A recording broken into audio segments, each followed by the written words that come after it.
Hi, I'm May Ling and I'm 29 years old. Growing up Asian American has its challenges, especially being Chinese American like me. I've faced some unfair treatment because of my background. I've learned to stand up for myself and not let discrimination bring me down.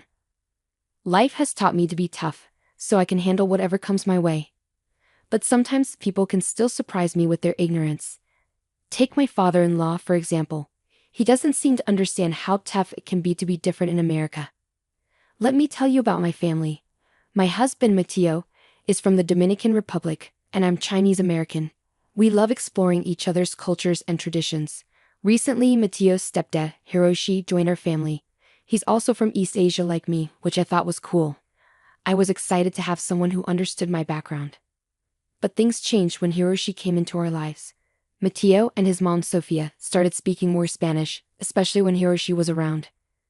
At first, I didn't think much of it since Spanish is their first language. Plus, they weren't saying anything bad. I know because I speak Spanish too. I want to surprise my husband by learning Spanish. He really appreciates it when people do things for him, so I thought learning his language would make us closer.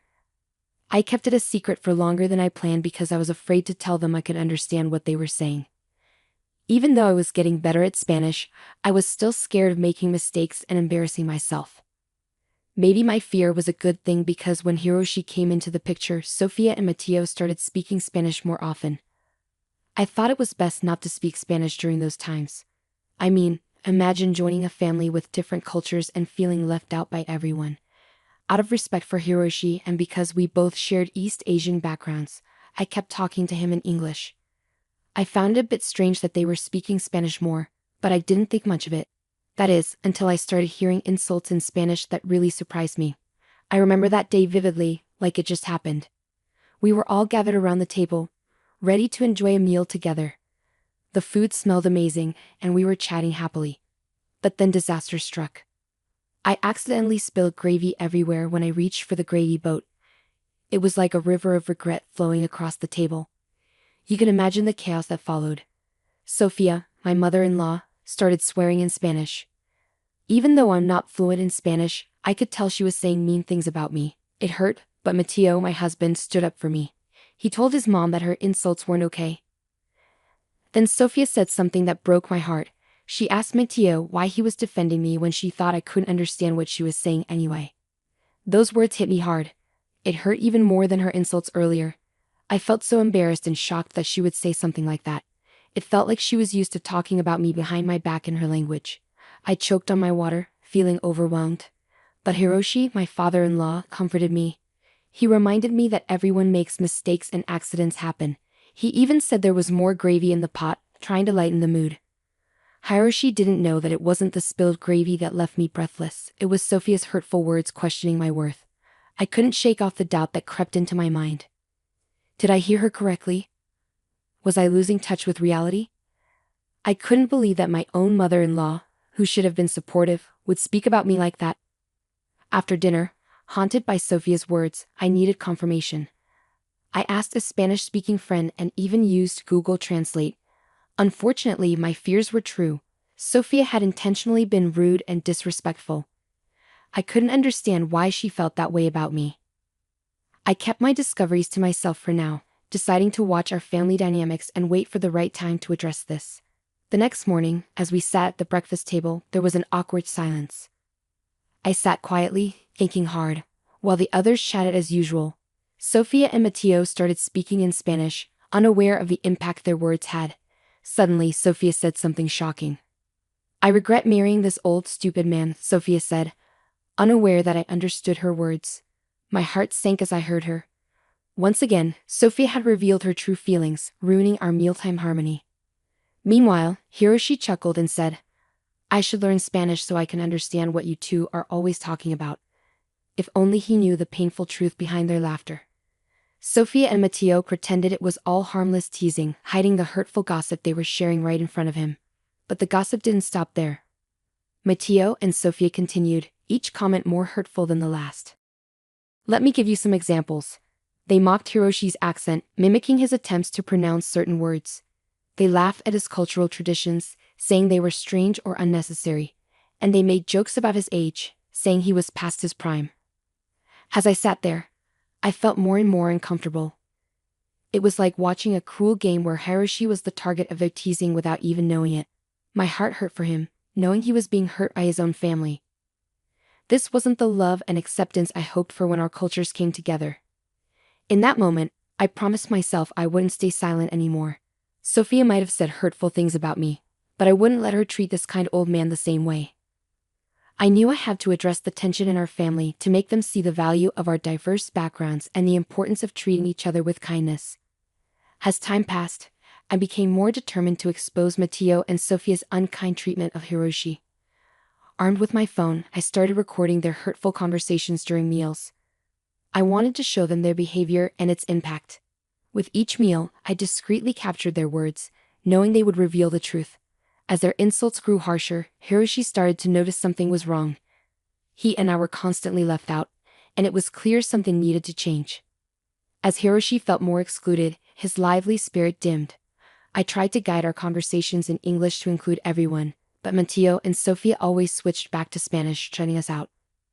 Their gossip and insults towards Hiroshi ruined the atmosphere at meals. When I listened to the recordings, I realized something heartbreaking. Sophia had married Hiroshi for his money, regretting that she couldn't inherit his fortune until he passed away. I was shocked by her greed, and Mateo, my husband, not only joined in the insults but found them funny, supporting his mother's awful intentions.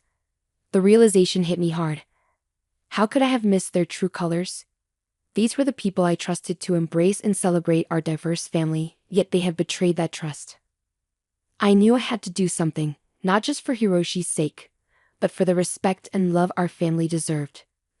Late into the night, I listened to those recordings, steeling myself to confront Mateo and Sophia with the evidence of their cruelty. I knew it wouldn't be easy, but I couldn't let them continue hurting us.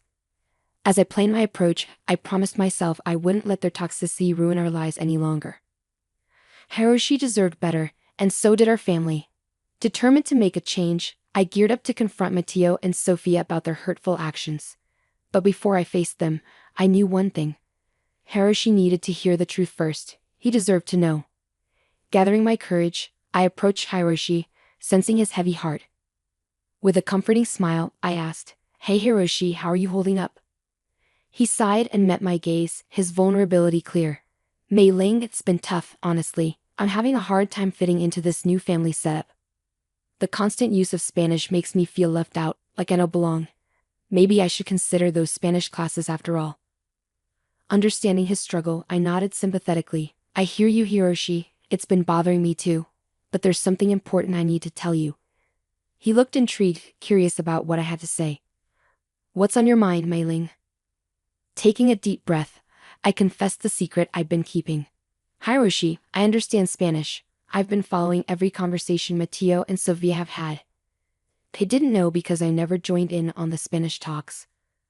I kept it to myself because I felt nervous and embarrassed about my language skills, but I do understand them completely." Hiroshi looked surprised. "Why didn't he tell them? I'm sure they would have helped you with your Spanish." I smiled sadly.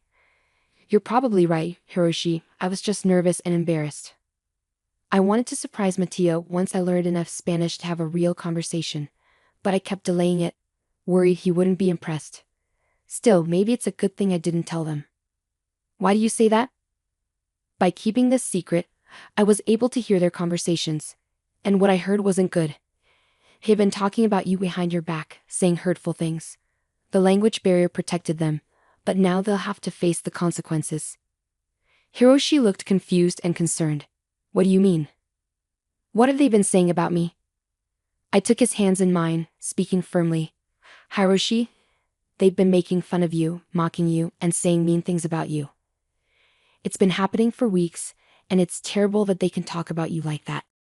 His eyes showed a mix of surprise, hurt, and gratitude. I don't know what to say. "Thank you for telling me the truth. I never thought they would do something like this." "What exactly have they been saying?" he asked, bracing himself for the harsh reality. "Hiroshi, I know this is hard to hear, but I have to be honest with you. Sophia married you for your money, and both she and Mateo are waiting for you to pass away so they can inherit your fortune." As my words sank in, Hiroshi's disbelief turned into shock and confusion. "No, May Ling, that can't be true. Sophia loves me and Mateo loves me too. They wouldn't do that. Are you sure you're being honest with me? Maybe it's you who's trying to deceive me. With determination, I assured him, Hiroshi, I wouldn't bring this up without evidence. I recorded their conversations, and you can hear it for yourself. Ask any Spanish-speaking person you know to confirm what they're saying. I then airdropped the recordings to Hiroshi's phone, letting him uncover the truth for himself. Days passed, and the tension between Hiroshi, Sophia, and Mateo grew thicker. I gave Hiroshi space to process everything. Then, one day, he pulled me aside, his face showing a mix of acceptance and gratitude. I owe you an apology. I doubted you, blinded by my love for Sophia. But after talking to my Spanish-speaking friends and listening to those recordings, I believe you. I can't believe they said such awful things about me. What did I do to deserve this? I know, Hiroshi, it's a lot to take in, and I'm sorry, but I felt you needed to know the truth. I've decided to get an annulment. I'm old, May. I can't waste time with people who don't care about me. It's just hard to believe you'll be leaving so soon. Leaving sounds like the right move. I think you should do it. This will be my last night here. Tomorrow, I'll go and won't contact Sophia and Mateo until I'm ready to start the annulment process. But for now, I think I need a break. You deserve real love and peace, Hiroshi, and so do I. With that, Hiroshi and I hugged. And then we both went our separate ways. The next day, just as he said, Hiroshi was gone. He packed his things and left, leaving Sophia and Mateo confused and free to keep talking badly about him. As I put away the dishes, I could hear Sophia and Mateo in the nearby living room. Their insults towards Hiroshi made me furious. Why were they being so cruel? Finally, I couldn't take it anymore. With a surge of confidence, I decided to confront them about their hurtful behavior. Enough was enough. I know exactly what you've been saying about Hiroshi in your secret Spanish conversations, I said firmly. Sophia's face went pale, and she looked shocked. Mateo tried to act innocent. You don't know what you're talking about, he insisted. At that moment, I unleashed a side of me they had never seen before. Speaking fluent Spanish, I confronted them directly. Don't underestimate me. I've understood everything you two have been saying for the past 3 weeks. You've been insulting and disrespecting Hiroshi since he entered our lives. Mateo looked embarrassed, avoiding eye contact. They were caught in their lies. Finally, Mateo spoke up, his voice filled with curiosity, regret, and perhaps even hurt. Why didn't you tell me you could speak Spanish? You're really good. I gave a bitter smile. I was embarrassed by my imperfect Spanish, but now I see that it helped me uncover the truth about your true intentions towards Hiroshi. Their eyes widened in shock, struggling to comprehend the gravity of the situation. Sophia's voice shook as she asked, What do you mean, May Ling? I took a deep breath, revealing the truth bit by bit. I've told Hiroshi everything. He's on vacation now, away from this toxic environment. And because of what he's learned, he's going to pursue an annulment. So you won't get the money. Confusion and panic filled the room as Sophia and Mateo realized the consequences of their actions. The realization that their pursuit of Hiroshi's wealth had been fruitless left them stunned. You see, Sophia and Mateo, greed and manipulation may have clouded your judgment temporarily. But in the end, the truth won out. Hiroshi's fortune will never be yours. Your betrayal shattered his love and trust. As the reality of their actions sank in, Sophia and Mateo faced the consequences of their greed and deceit. The facade they had built around Hiroshi crumbled, and their dreams of an easy fortune vanished. In that moment, I stood firm, knowing I had spoken up for what was right, even if it strained our family's fragile harmony. Unfortunately, the damage had been done, and tension lingered between Mateo, Sophia, and me. Realizing the toxicity of the situation, I knew I couldn't stay any longer. If they could treat Hiroshi like that, who knows what they said about me? Their true colors had been exposed, and I couldn't ignore the toxicity in our relationship. Quietly, I started planning my exit. I reached out to Hiroshi for guidance and support. He, being the kind soul he was, encouraged me and even offered financial help to start anew. He knew I deserved better than the toxic environment we were in. I waited for the right moment to tell them I was leaving. The tension in the house was thick, with Mateo and Sophia carrying the weight of their failed scheme. They were angry and resentful, hiding any remorse they might have felt. With my preparations complete, I gathered the courage to make the clean break. The perfect moment came, and with my bags packed and determination in my heart, I faced Mateo and Sofia. I calmly told them that their actions had destroyed the trust and love between us. Staying in such a toxic environment would only hurt us more. Their faces twisted with anger and regret as they realized the consequences of their behavior. In that moment, I made my decision to leave. Standing tall, I asserted my worth and declared my independence. Their attempts to persuade me otherwise were futile. I had made up my mind, and nothing could change it. With a final farewell, I walked away from the toxicity that had plagued our lives, stepping into a new chapter. As I journeyed towards self-discovery and freedom, I carried the lessons learned with me. No longer would I be confined by others' expectations and judgments. I had found my voice and would use it to shape my destiny, leaving behind the negativity that once consumed me. It was time to embrace my strength and forge a path true to myself. Hey everyone, I'm Emily. I'm 16, and I've been bouncing around the foster system for as long as I can remember. Now here I am again, standing on the doorstep of another new house, clutching my worn-out suitcase of belongings. I've done this too many times, but something about this moment feels different. The door swings open, and there's Linda Anderson smiling wide and beaming with warmth. "Emily, sweetie, we're so excited to have you join our family," she gushes, pulling me into a hug before I can react.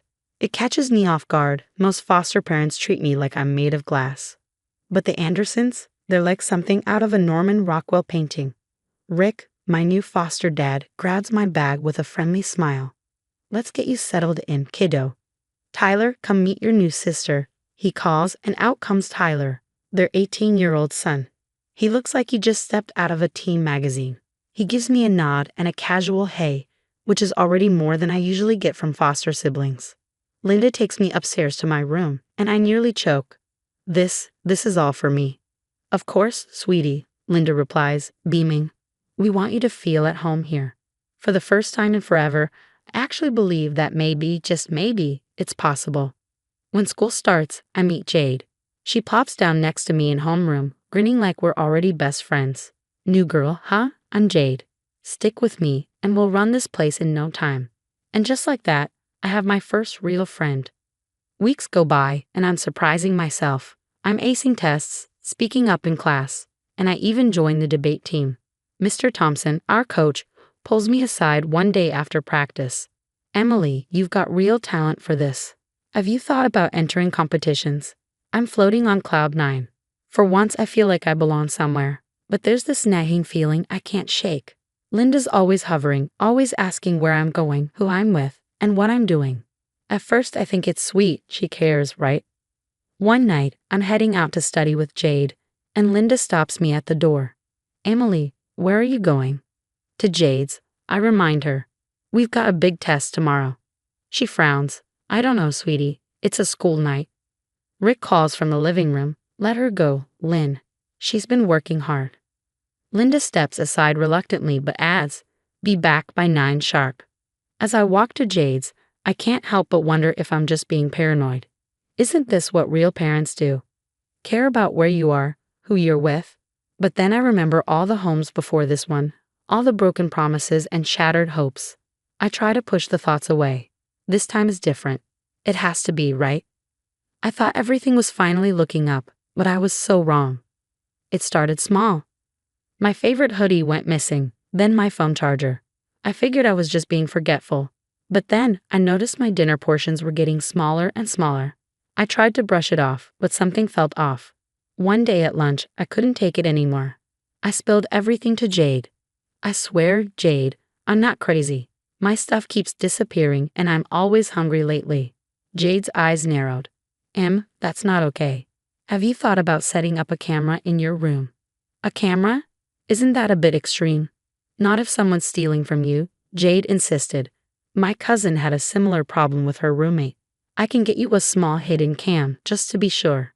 I hesitated, spying on the Andersons, but when my birthday necklace, the only thing I had left from my birth mom, vanished, I knew I had to do something. Setting up the camera was nerve-wracking. Every creak in the house made me jump. Still, I did it, and then I waited. 2 days later, I checked the footage, my hands trembling as I pressed play. There, clear as day, was Linda. She was rifling through my drawers, pocketing my things, even taking food I had stashed away. "No way," I whispered, feeling sick. But it got worse. I dug deeper and discovered Linda had been selling my stuff online. She had an entire account filled with listings, my clothes, my books, even that necklace. I was reeling, trying to make sense of it all when I overheard Linda and Rick arguing downstairs. "Lynn, we can't keep doing this. The gambling has to stop," Rick said, his voice tense. "I've got it under control, Rick," Linda snapped. "Besides, it's not like the kid needs all that stuff anyway. That's not the point. We're supposed to be helping her, not." I couldn't listen anymore. I burst into the room, shaking with anger. "How could you? I trusted you." Linda's face went pale, then hardened. "Emily, sweetie, I don't know what you think you heard, but don't. I saw you. On camera. I found your online account. You've been stealing from me." Rick looked bewildered. "Camera? Emily, what are you talking about?" Linda's voice turned ice cold. "I knew you were trouble from the start. Always snooping, never grateful. You know what happens to foster kids who can't adjust, don't you?" My blood ran cold. "You wouldn't. Try me," she hissed. Rick put a hand on her shoulder, trying to calm the situation. "Now let's all take a breath. I'm sure there's an explanation." An explanation. I couldn't believe it. She admitted to gambling away my stuff. Just then, Tyler walked in, looking confused. "What's going on?" Linda burst into tears. "Oh, Tyler. Emily's accusing me of horrible things after everything we've done for her." I stood there in disbelief as both Rick and Tyler rushed to comfort Linda, casting me accusatory glances as if I were the one in the wrong. "Emily, maybe you should go to your room," Rick said sternly. Now, I fled upstairs, my world collapsing. How did this happen? How did I become the bad guy? Sitting on my bed, surrounded by the few possessions I had left, I felt more alone than ever. The family I thought I finally found had turned into just another nightmare. With shaking hands, I pulled out my phone and texted Jade. "You were right. It's worse than we thought. I need help." I felt like I was drowning, like everything was closing in on me. But I knew I couldn't just sit there and take it. I had to fight back. The next day at school, I cornered Jade and Mr. Thompson after debate practice. "I need your help," I whispered, barely able to keep my voice steady. "It's bad. Really bad." Mr. Thompson's face grew serious. "Emily, what's going on?" I spilled everything. The stealing, the gambling, the gaslighting. By the time I finished, Jade was fuming and Mr. Thompson looked grim. "This is serious, Emily. We need to handle this carefully," he said. Jade nodded. "We need a plan. Something bulletproof." We huddled together, speaking in hushed tones as we hashed out our plan. "First things first," Mr. Thompson said. "Emily, you need to play along. Act like you believe Linda's lies. We need time to gather more evidence." I nodded, even though the thought made my skin crawl. "I'll help set up more cameras," Jade offered. "We'll catch her red-handed." "Good," Mr. Thompson agreed. "I'll reach out to your social worker discreetly. We'll need official channels involved." For the next few weeks, I became an actress worthy of an Oscar. Every time Linda gaslit me, I nodded and apologized. "You're right, Linda. I must have misplaced it, or I'm sorry for accusing you. I was just confused." All the while, I was documenting everything. Every missing item, every shrinking portion of food, every manipulative conversation. Jade and I even set up cameras in the living room and kitchen. When the Andersons were out one day, I decided to check the attic. Call it a hunch. What I found made me sick to my stomach. There were boxes upon boxes of stuff, clothes, toys, electronics. None of it was mine. With trembling hands, I opened one. Inside was a photo album filled with pictures of smiling kids, other foster kids who had lived here before me. "Oh my God," I whispered. "I'm not the first." Hidden behind the boxes, I found a locked file cabinet. Thanks to the lockpicking skills I picked up in some less than ideal foster homes, I managed to crack it open. Inside were financial records, details of online sales going back years, and gambling debts. Everything. I snapped pictures with shaky hands before carefully putting everything back exactly as I had found it. That night, I used the burner email account Jade had set up for me. I reported Linda's online selling accounts for fraud, attaching the photos I'd taken as proof. The next day at school, I met up with Jade and Mr. Thompson. "I found something," I said, my voice hoarse. "It's bigger than we thought. There were others before me." Mr. Thompson's face darkened. This ends now. I've been in touch with your social worker and the police. They're ready to move, but they needed solid evidence. This could be it. Jade squeezed my hand. You're doing the right thing, Em. We've got your back. I took a deep breath, steeling myself for what was to come. Okay, let's do this. Let's take her down. As I walked home that day, my heart was pounding. I knew that soon, very soon, everything was going to change again. But this time, I wasn't going to be the victim. This time, I was fighting back. I just hoped it would be enough. I remember that day like it was yesterday. I came home from school, my stomach in knots, knowing what was about to go down. As I walked in, I saw Linda frantically shoving things into a closet. Emily, you're home early, she said, trying to sound casual. Before I could respond, there was a loud knock at the door. Linda froze. Mrs. Anderson, this is social services. We need to speak with you. Everything after that was a blur. Social workers and police swarmed the house. They found everything, the stolen items, the gambling records, even evidence of neglect toward past foster kids. I'll never forget the look on Linda's face when they cuffed her. She glared at me, her eyes filled with hate. You ungrateful little. An officer cut her off. Mrs. Anderson, you have the right to remain silent. Rick and Tyler were shell-shocked. They kept insisting they had no idea, but the cops weren't buying it. They were cuffed too. Months later, I stood in court, my hands shaking as I prepared to give my statement. Your Honor, I'm not just speaking for myself today. I'm speaking for every kid who's ever felt powerless in a system that was supposed to protect them. I poured my heart out, telling our story, not just mine, but of all the foster kids who had suffered under Linda's care. When I finished, the courtroom was dead silent. The judge didn't go easy on them. Linda got prison time. Rick and Tyler got probation and mandatory counseling. It wasn't everything I'd hoped for, but it was something.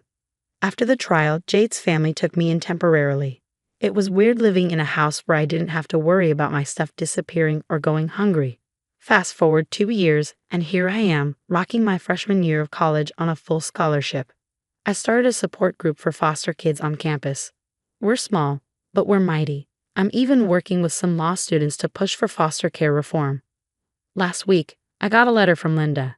She's up for parole soon and wants to make amends. I read it once, then tossed it in the trash. I've got no room in my life for toxic people anymore. Looking back, I realized that what happened with the Andersons, as awful as it was, made me stronger. It showed me that I could stand up for myself, that I could make a difference. To all the foster kids out there feeling lost and alone, I see you, I was you. And let me tell you, it gets better. You're stronger than you know. Don't let anyone dim your light. As for me, I'm just getting started. Watch out, world. Emily's coming through, and I'm bringing change with me. If you were in my shoes, would you have given Linda a chance to make amends after her time in prison? Or do you think some betrayals are just too big to forgive? Hey there, I'm Miriam, and today I'm going to give you a glimpse into my world. I'm 25 years old, and honestly, I hit the jackpot when it comes to family. We're a close-knit crew, always buzzing with love and teamwork. It feels like we're part of an incredible squad, always there for each other. Every evening, we have this family tradition where we gather around the dinner table. But it's not just about eating. It's our time to connect, share stories about our day, and help each other tackle life's challenges. It's amazing how a simple meal turns into a mini family conference. So how was your day, Miriam? Mom asked, passing me the salad bowl. I smiled. It was great. I nailed that presentation I was so nervous about. That's my girl.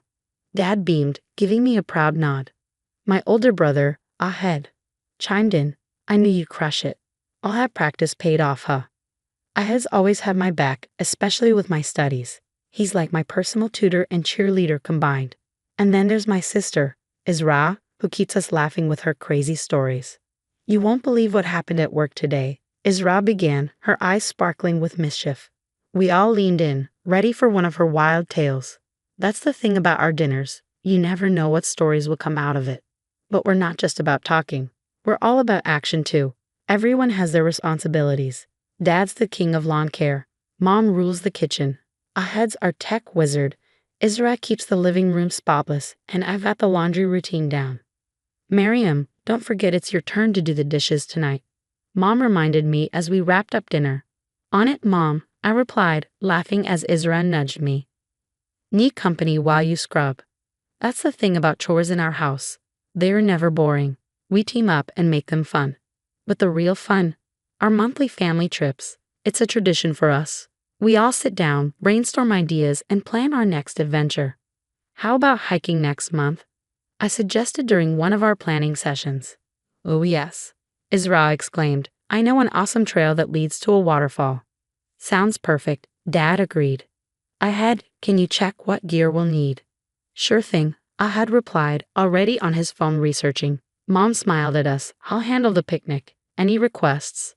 And just like that, we were all set, excited for our next adventure.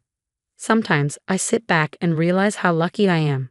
This warm, loving atmosphere isn't just comforting. It's my secret weapon. It keeps me going when life gets tough.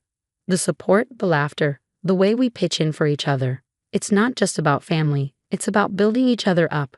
In our home, love isn't just a feeling, it's an action. It's in the way we listen, the way we help without being asked, and how we celebrate every win, big or small. So that's a peek into my life, where family isn't just about blood, but about creating a space where everyone thrives. And let me tell you, it's pretty awesome. Now let me take you to a special day, my parents' anniversary. Like all family occasions, it started with excitement and warmth. We were gathered at Azra's place, the dining room decorated with streamers and balloons, and the air filled with the delicious smell of Mom's favorite dishes. Laughter echoed through the house. To 30 years of love, Dad said, raising his glass. We all toasted, the sound of glasses clinking like bells. May we all find a love as strong as yours, I added, smiling at my parents. Isra handed me a glass of what looked like my usual peach iced tea. Here, I made this special for you, she said with a smile that, in hindsight, seemed a little off. I took a sip and immediately paused. Something didn't taste. I brushed it off, not wanting to make a fuss on such a happy day. But as the evening wore on, things started to feel strange. The room began to spin, and the voices around me sounded distant, like I was underwater. Are you okay, Miriam? Ahad's voice sounded far away, his concern barely registering. You look pale. I tried to respond, but my tongue felt heavy, like it was stuck to the roof of my mouth. The last thing I remember clearly was Sarah's voice, unnervingly calm amidst the growing panic. We need to get her to the hospital. Now. What followed was a blur of flashing lights, urgent voices, and an overwhelming sense of fear. I caught bits of conversation here and there, but nothing made sense. She's been struggling with severe psychological issues. She needs to be admitted, I heard Sarah say, her words slicing through the fog. What was she talking about? I wanted to protest, to tell them it wasn't true, but my body wouldn't respond. Then a new voice cut through the haze, sharp and clear. We found traces of an unknown substance in her bloodstream. This isn't a psychological episode. She's been drugged.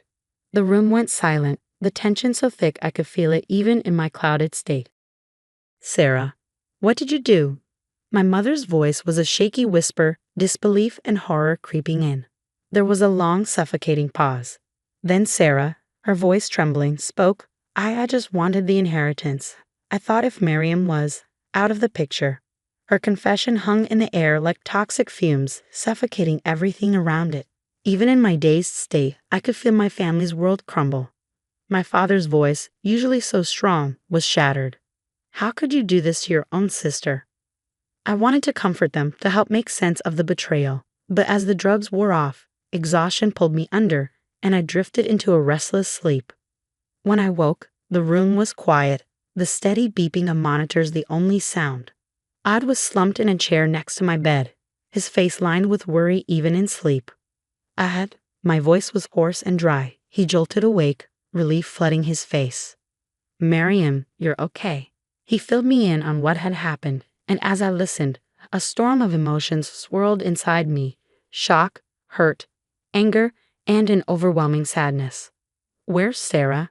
I asked, almost afraid of the answer. Ahad's face darkened. She's been arrested. The police are handling it now. I nodded, unsure of how to process it. My own sister had tried to. What, get rid of me? Lock me away. The realization was too much to bear. I can't believe she would do this, I whispered, tears stinging my eyes. Ahad took my hand, his grip firm and steady. None of us can, but we're here for you, Miriam. We'll get through this together. Lying there, trying to come to terms with the betrayal, I realized that my family, the one I had always cherished, would never be the same again. The road ahead would be painful, full of difficult questions and raw emotions. But I also knew that the love and support of my parents and Aid would anchor me through this storm. This wasn't the end of our story, just the beginning of a new chapter, one where we would have to redefine what family meant and find a way to heal. Later, the hospital room felt stifling as we all gathered, the tension thick in the air. My parents sat rigid, a mix of anger and heartbreak on their faces. Ahad stood against the wall, arms crossed, his gaze locked on Sarah. And there was Sarah, hunched over in her chair, looking smaller than I had ever seen her. I took a deep breath. Before we do anything drastic, I think we need to talk, really talk. Dad's jaw clenched. Talk? After what she did to you? I know, Dad, but there has to be more to this. I turned to Sarah. Why, Sarah? What made you do this? For a moment, only the hum of the hospital equipment filled the silence. Then, Sarah's shoulders began to shake, tears streaming down her face. I'm sorry, she sobbed. I'm so sorry. Sorry doesn't cut it. I'd snapped. You could have killed Miriam. I know, Sarah wailed. I wasn't thinking straight. I haven't been, for a long time. Mom leaned forward, her voice soft despite the hurt in her eyes. What do you mean, sweetheart? Sarah took a shaky breath. I've been struggling with my mental health for years, but I never told anyone. I thought I could handle it on my own. Oh, Sarah, Mom whispered. And then there was Miriam, Sarah continued, her voice barely audible. Perfect Miriam, everyone's favorite. She glanced at me, guilt weighing heavy in her eyes. I know it's not true, but I couldn't help feeling like I was nothing compared to you. My heart twisted at her words. Sarah, that's not. She held up a hand, stopping me. I know it's not true. In my head, it felt real. I convinced myself you were the favorite, that Mom and Dad loved you more, that you get everything, their love, their attention, the inheritance. And I snapped. The room fell into a heavy silence as we all absorbed this revelation. Dad cleared his throat, his voice laced with sorrow. Why didn't you come to us? We could have helped you. Sarah shrugged, her expression a mix of helplessness and regret. I was ashamed, scared. I didn't want to disappoint you. So instead, you tried to hurt your sister. Ahad's voice was hard, but the pain beneath it was unmistakable. I wasn't thinking clearly, Sarah said softly, her voice small. I thought if I made Miriam look unstable, maybe you'd see me, love me more. My heart ached. How had I missed my sister's pain for so long? What you did was wrong, Sarah, I said gently. But I understand now, and I forgive you. Sarah's head shot up, her eyes wide in disbelief. You do? I nodded, tears in my eyes. You're my sister. I love you, but you need help, real help. Mom reached out, squeezing Sarah's hand. We'll get you that help, sweetheart, whatever it takes. Dad nodded, his stern expression softening. We're a family, we'll face this together. For the next few hours, we sat together, hashing out a plan. Sarah would start intensive therapy immediately. And we have family sessions to work on our communication. Ahad and Dad would oversee Sarah's finances for a while, just as a precaution, and I suggested that Sarah volunteer somewhere to help her reconnect with her compassion. I'd like that, Sarah said, nodding. I want to make amends. As our impromptu family meeting wrapped up, I felt a glimmer of hope. The road ahead wasn't going to be easy, but we were facing it together. Sarah, I said as everyone was getting ready to leave, I want you to know something. I've never thought of myself as the favorite. You're my big sister. I've always looked up to you, admired you. I'm sorry if I ever made you feel less than. Tears welled up in Sarah's eyes again. Oh, Miriam, I'm the one who should be sorry. And I am, I promise. I'll make this right. As she hugged me, I felt the first stirrings of healing. Our family had been shaken to its core, but we were still standing. Maybe, just maybe, we come out stronger on the other side. As the seasons changed, so did our family dynamic. The path to recovery wasn't easy, but we tackled it head-on, united in our determination to heal. Sarah threw herself into therapy with a surprising dedication. I'd often find her poring over self-help books or practicing meditation techniques she'd learned. It was like watching a butterfly emerge from its chrysalis. Slow, sometimes painful, but ultimately beautiful. Miriam, Sarah said one day, her voice thick with emotion. I can't say sorry enough for what I did, but I promise I'm working hard to be better. I squeezed her hand. I know, Sarah. I see it every day. Our family sessions became the cornerstone of our healing. We laughed, we cried, we argued, but most importantly, we listened, really listened to each other, maybe for the first time in a long time. Sarah's volunteer work at the local community center breathed new life into her. She'd come home with stories of the people she helped, her eyes shining with purpose. I never realized how good it feels to make a difference, she confided in me one evening. As for me, I found strength I never knew I had. Forgiving Sarah wasn't easy, but it was necessary, not just for her, but for my own peace of mind. The story of Miriam's family has come to an end, but now I have a question for you. If you were in Miriam's shoes, could you forgive a family member who deliberately tried to harm you? What would it take for you to trust them again? Share your thoughts in the comments below. Your perspective could help someone facing a similar situation. If you found this story engaging, don't forget to hit that like button. For more thought-provoking content, subscribe to our channel. Your support helps us continue sharing stories that matter. Hey everyone, I'm Florence, a 28-year-old nurse with a story that's wilder than you can imagine. So there I was pulling double shifts at the hospital, trying to make ends meet while also looking after my grandparents. They're the kindest souls, always there for me. Florence, honey, you work too hard, Grandma would say, patting my hand. I'd just smile. Someone's got to do it, Grandma. Meanwhile, my sister Megan, the total opposite, hasn't held a job in years and has been living off our parents. Why can't you be more like Florence? Dad would grumble at her. Mom always tried to defend her. Now, dear, I'm sure Megan's trying her best. Yeah, right, trying her best at spending their money. One day at the hospital, I got some incredible news. Congrats, Florence, you've been promoted to head nurse. My boss was beaming. I couldn't believe it. I called my boyfriend Jake right away. That's amazing, Flo. We should celebrate, he said. But life loves throwing curveballs. Just a week later, Grandpa's health took a sudden turn for the worse. I spent every free moment at their place, caring for both of them. You're an angel, Florence, Grandpa whispered, squeezing my hand. It was hard, but there was no question. I was exactly where I needed to be. As for Megan, she was nowhere to be found. Have you heard from your sister? I asked Mom one day, she sighed. She said she's busy. Job hunting. Yeah, I knew exactly how that went. Then the day came that I dreaded. Grandma called me, her voice shaky. Florence, it's Grandpa. He's gone. The world stopped. I rushed over, holding Grandma as she cried. The following days were a blur, funeral arrangements, endless tears. Just as we were starting to come to terms with losing Grandpa, Grandma passed away too, like she couldn't bear to live without him. The funeral was a somber affair. I stood there feeling empty as people came to offer their condolences. Megan showed up late, reeking of alcohol. Nice of you to grace us with your presence, I muttered. She shot me a glare. Not all of us can be Little Miss Perfect, Florence. I bit my tongue.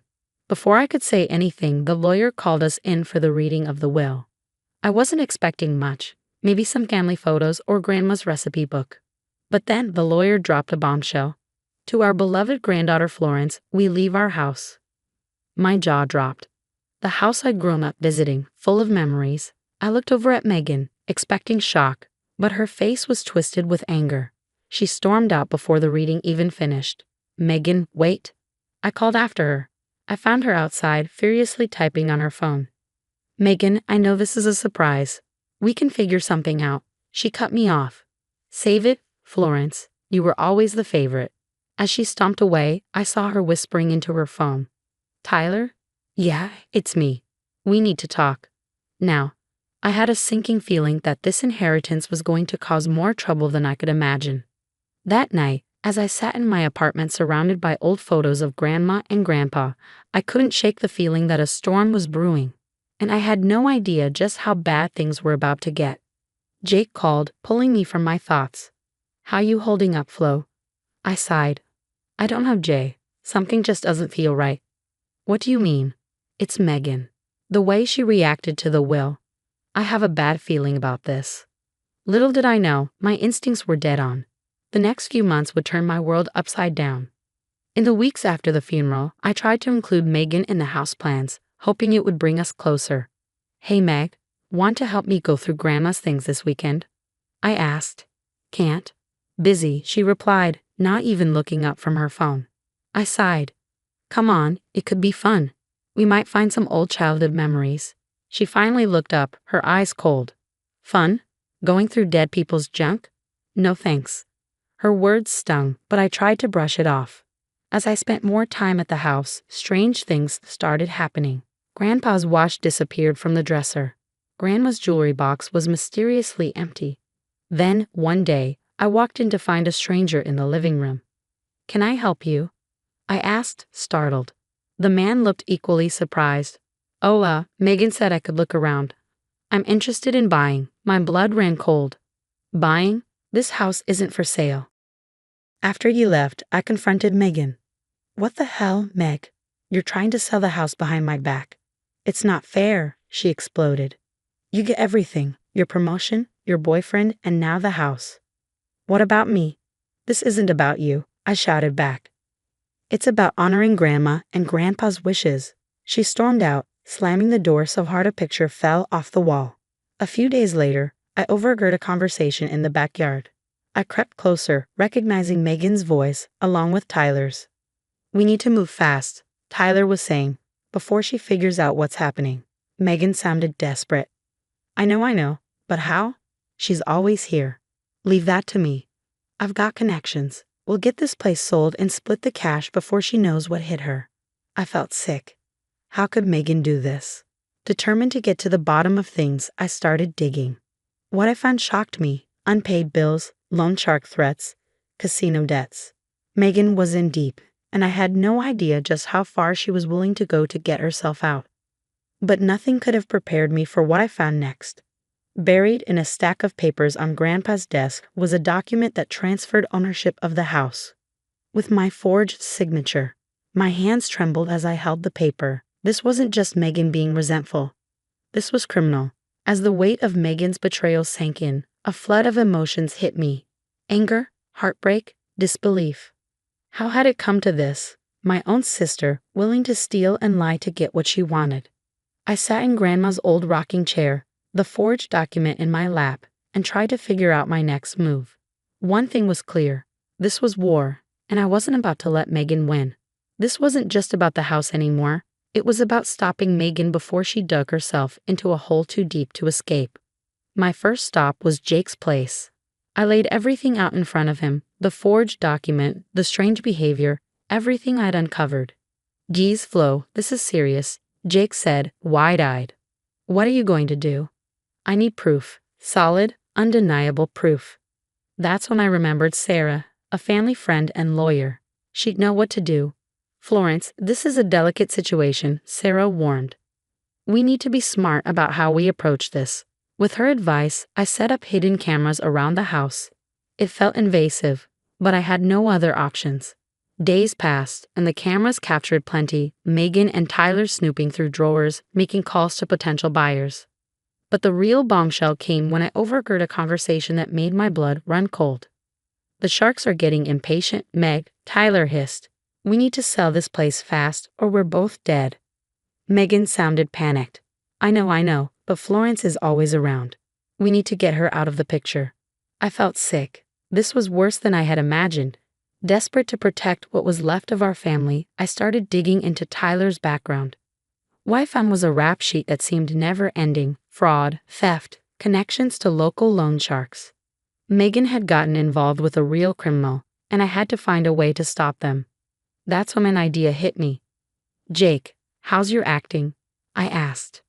We set up a fake meeting with Jake posing as a potential buyer. I watched through the cameras as Megan and Tyler took the bait, hook, line, and sinker. "Yeah, we can close the deal fast," Tyler assured Jake. "The current owner won't be a problem." Megan chimed in. "We've got ways of persuading her."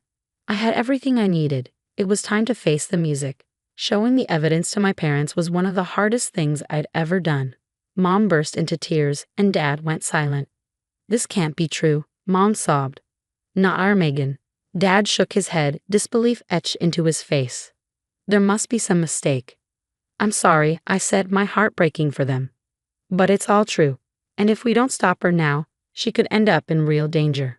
Leaving my parents' house, the weight of what I had to do next pressed heavily on my shoulders. It was time to expose Megan's scheme. No more secrets, no more lies. I picked up my phone, my hand shaking slightly as I dialed Sarah. It's Florence. I'm ready to go public with everything. This was it. No turning back now. Whatever happened next, nothing would ever be the same. I called a family meeting at my parents' house, my heart pounding as everyone gathered. Megan waltzed in late, looking annoyed. What's this about, Florence? Some of us have lives, you know. I took a deep breath. It's about the house, Megan, and your plans to sell it. Her face paled, but she quickly masked it with an irritated scowl. What are you talking about? You're the one who inherited it. I laid out the evidence one by one. The forged documents, the hidden camera footage, the recordings of her and Tyler's conversations. Megan's eyes darted around the room, searching for an escape. This is ridiculous. You're making all this up because you're jealous. Mom gasped. Megan, how could you? It's not true, Megan shouted. Florence is lying. That's when Tyler barged in, his face twisted with rage. Meg, we gotta go. Now. Seeing everyone gathered, Tyler's anger shifted. He grabbed Megan's arm roughly. You little snitch, he snarled at me. You have no idea who you're messing with. Dad shot up, his face red with fury. Get your hands off my daughter. As if on cue, the police entered. Sarah had tipped them off about Tyler's outstanding warrants. Tyler Johnson, you're under arrest for fraud and extortion, the officer announced, placing him in handcuffs. As they led Tyler away, Megan collapsed, sobbing. I'm sorry, I'm so sorry. I didn't mean for it to go this far. The gambling. I couldn't stop. The truth came pouring out, the massive debts, the threats from loan sharks, the desperate plan to sell the house. Mom was inconsolable, and Dad looked shell-shocked. Why didn't you come to us for help? Dad asked. Megan just shook her head, unable to speak. The next few days were a blur. Word got out about Megan's debts, and she fled town to escape the loan sharks. Meanwhile, I made a decision. I'm selling the house, I announced to my parents. But honey, it's your inheritance, Mom protested. I shook my head. It's tainted now. Besides, the money can help you guys recover from everything. Dad's eyes welled up with tears. Florence, we're so sorry. We should have seen what was happening. It's okay, Dad, we all missed it. As the dust settled, things began to look up. The house sold quickly, and I used part of the money to help my parents get back on their feet. The rest went toward furthering my career. I enrolled in a specialized nursing program I'd always dreamed of. 1 year later, life looked very different. I was thriving at work, recently engaged to Jake, and my relationship with my parents had never been stronger. We're so proud of you, Florence, Mom said over dinner one night. You've been our rock through all of this. Dad nodded. We can't thank you enough for everything you've done. As for Megan, last I heard, she was working a minimum wage job in another state, still trying to pay off her debts. Part of me felt sorry for her, but a bigger part knew she was finally facing the consequences of her actions. Now I have a question for you. If you were in my shoes, would you have cut all ties with Megan, or would you have tried to help her recover from her addiction and past mistakes? Is there a point where family loyalty should end? Share your thoughts in the comments below. Your perspective could help others facing similar family dilemmas. If this story resonated with you, don't forget to hit the like button and subscribe for more real-life drama and family conflict stories. Thanks for watching. I'll see you in the next video. Hi, I'm Sarah. I never thought I'd be telling a story like this, but here goes. I've always been passionate about food. Growing up in Chicago, I dreamed of owning my own restaurant. After years of hard work and saving every penny, I finally opened Flavor Haven downtown. It wasn't easy, especially at first. There were nights I doubted we'd make it, but I poured my heart and soul into every dish. Then one night, a food critic from the Chicago Tribune showed up unannounced. I was a nervous wreck. These fusion tacos are interesting, he said, scribbling in his notebook. I held my breath, waiting for the review. When it finally came out, I couldn't believe it. 4 stars. That review put us on the map. As asterisk flavor heaven asterisk took off, I met Jack. He walked in one evening, all charm and good looks. "Table for one," he said with a winning smile. We got to talking, and I found out he was a real estate agent.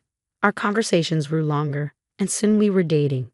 It felt like a whirlwind romance. On our third date, Jack surprised me with a picnic in Millennium Park. As we sat under the stars, he turned to me and said, "Sarah, I've never met anyone like you. You're amazing." My heart skipped a beat. Before I knew it, we were married in a small ceremony at the restaurant. With business booming, I needed to expand my team. That's when I met Emily, Carlos, and Diane. "Welcome aboard," I said, showing them around. "This place is like family to me." Emily, my new hostess, beamed. "I can already tell it's special here," she said. Carlos, my sous chef, nodded. "I'm excited to learn from you, Sarah." Diane, setting up behind the bar, added, "Let's make some magic happen." Life felt perfect until things started to change. Jack began spending more time at the restaurant watching me work. "You know, babe," he said one night, "I think we should change the menu.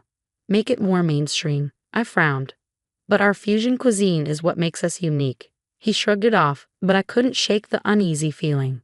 A few weeks later, Jack dropped a bombshell. "My brother Mike's getting out of prison soon," he said casually over dinner. I nearly choked on my wine. "Prison? You never mentioned that."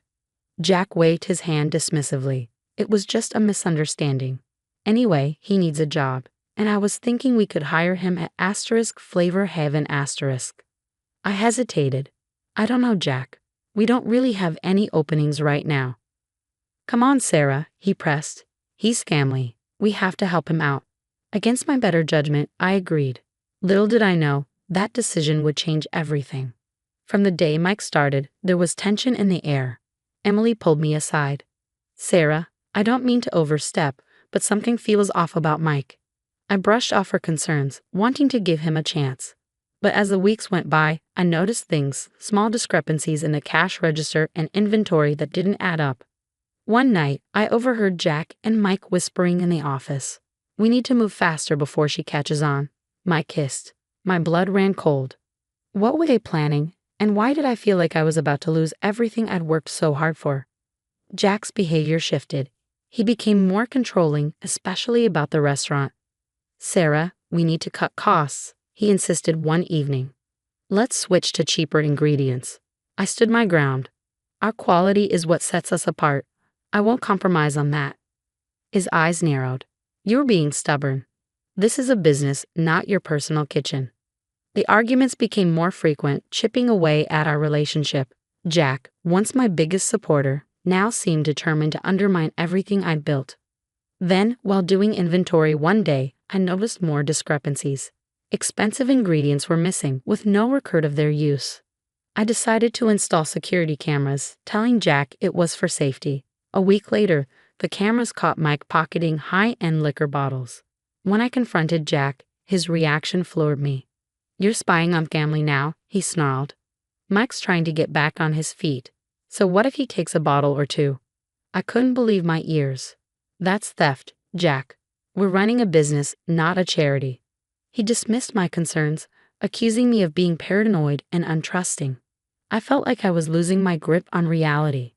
The next day, I overheard Mike on the phone in the storage room.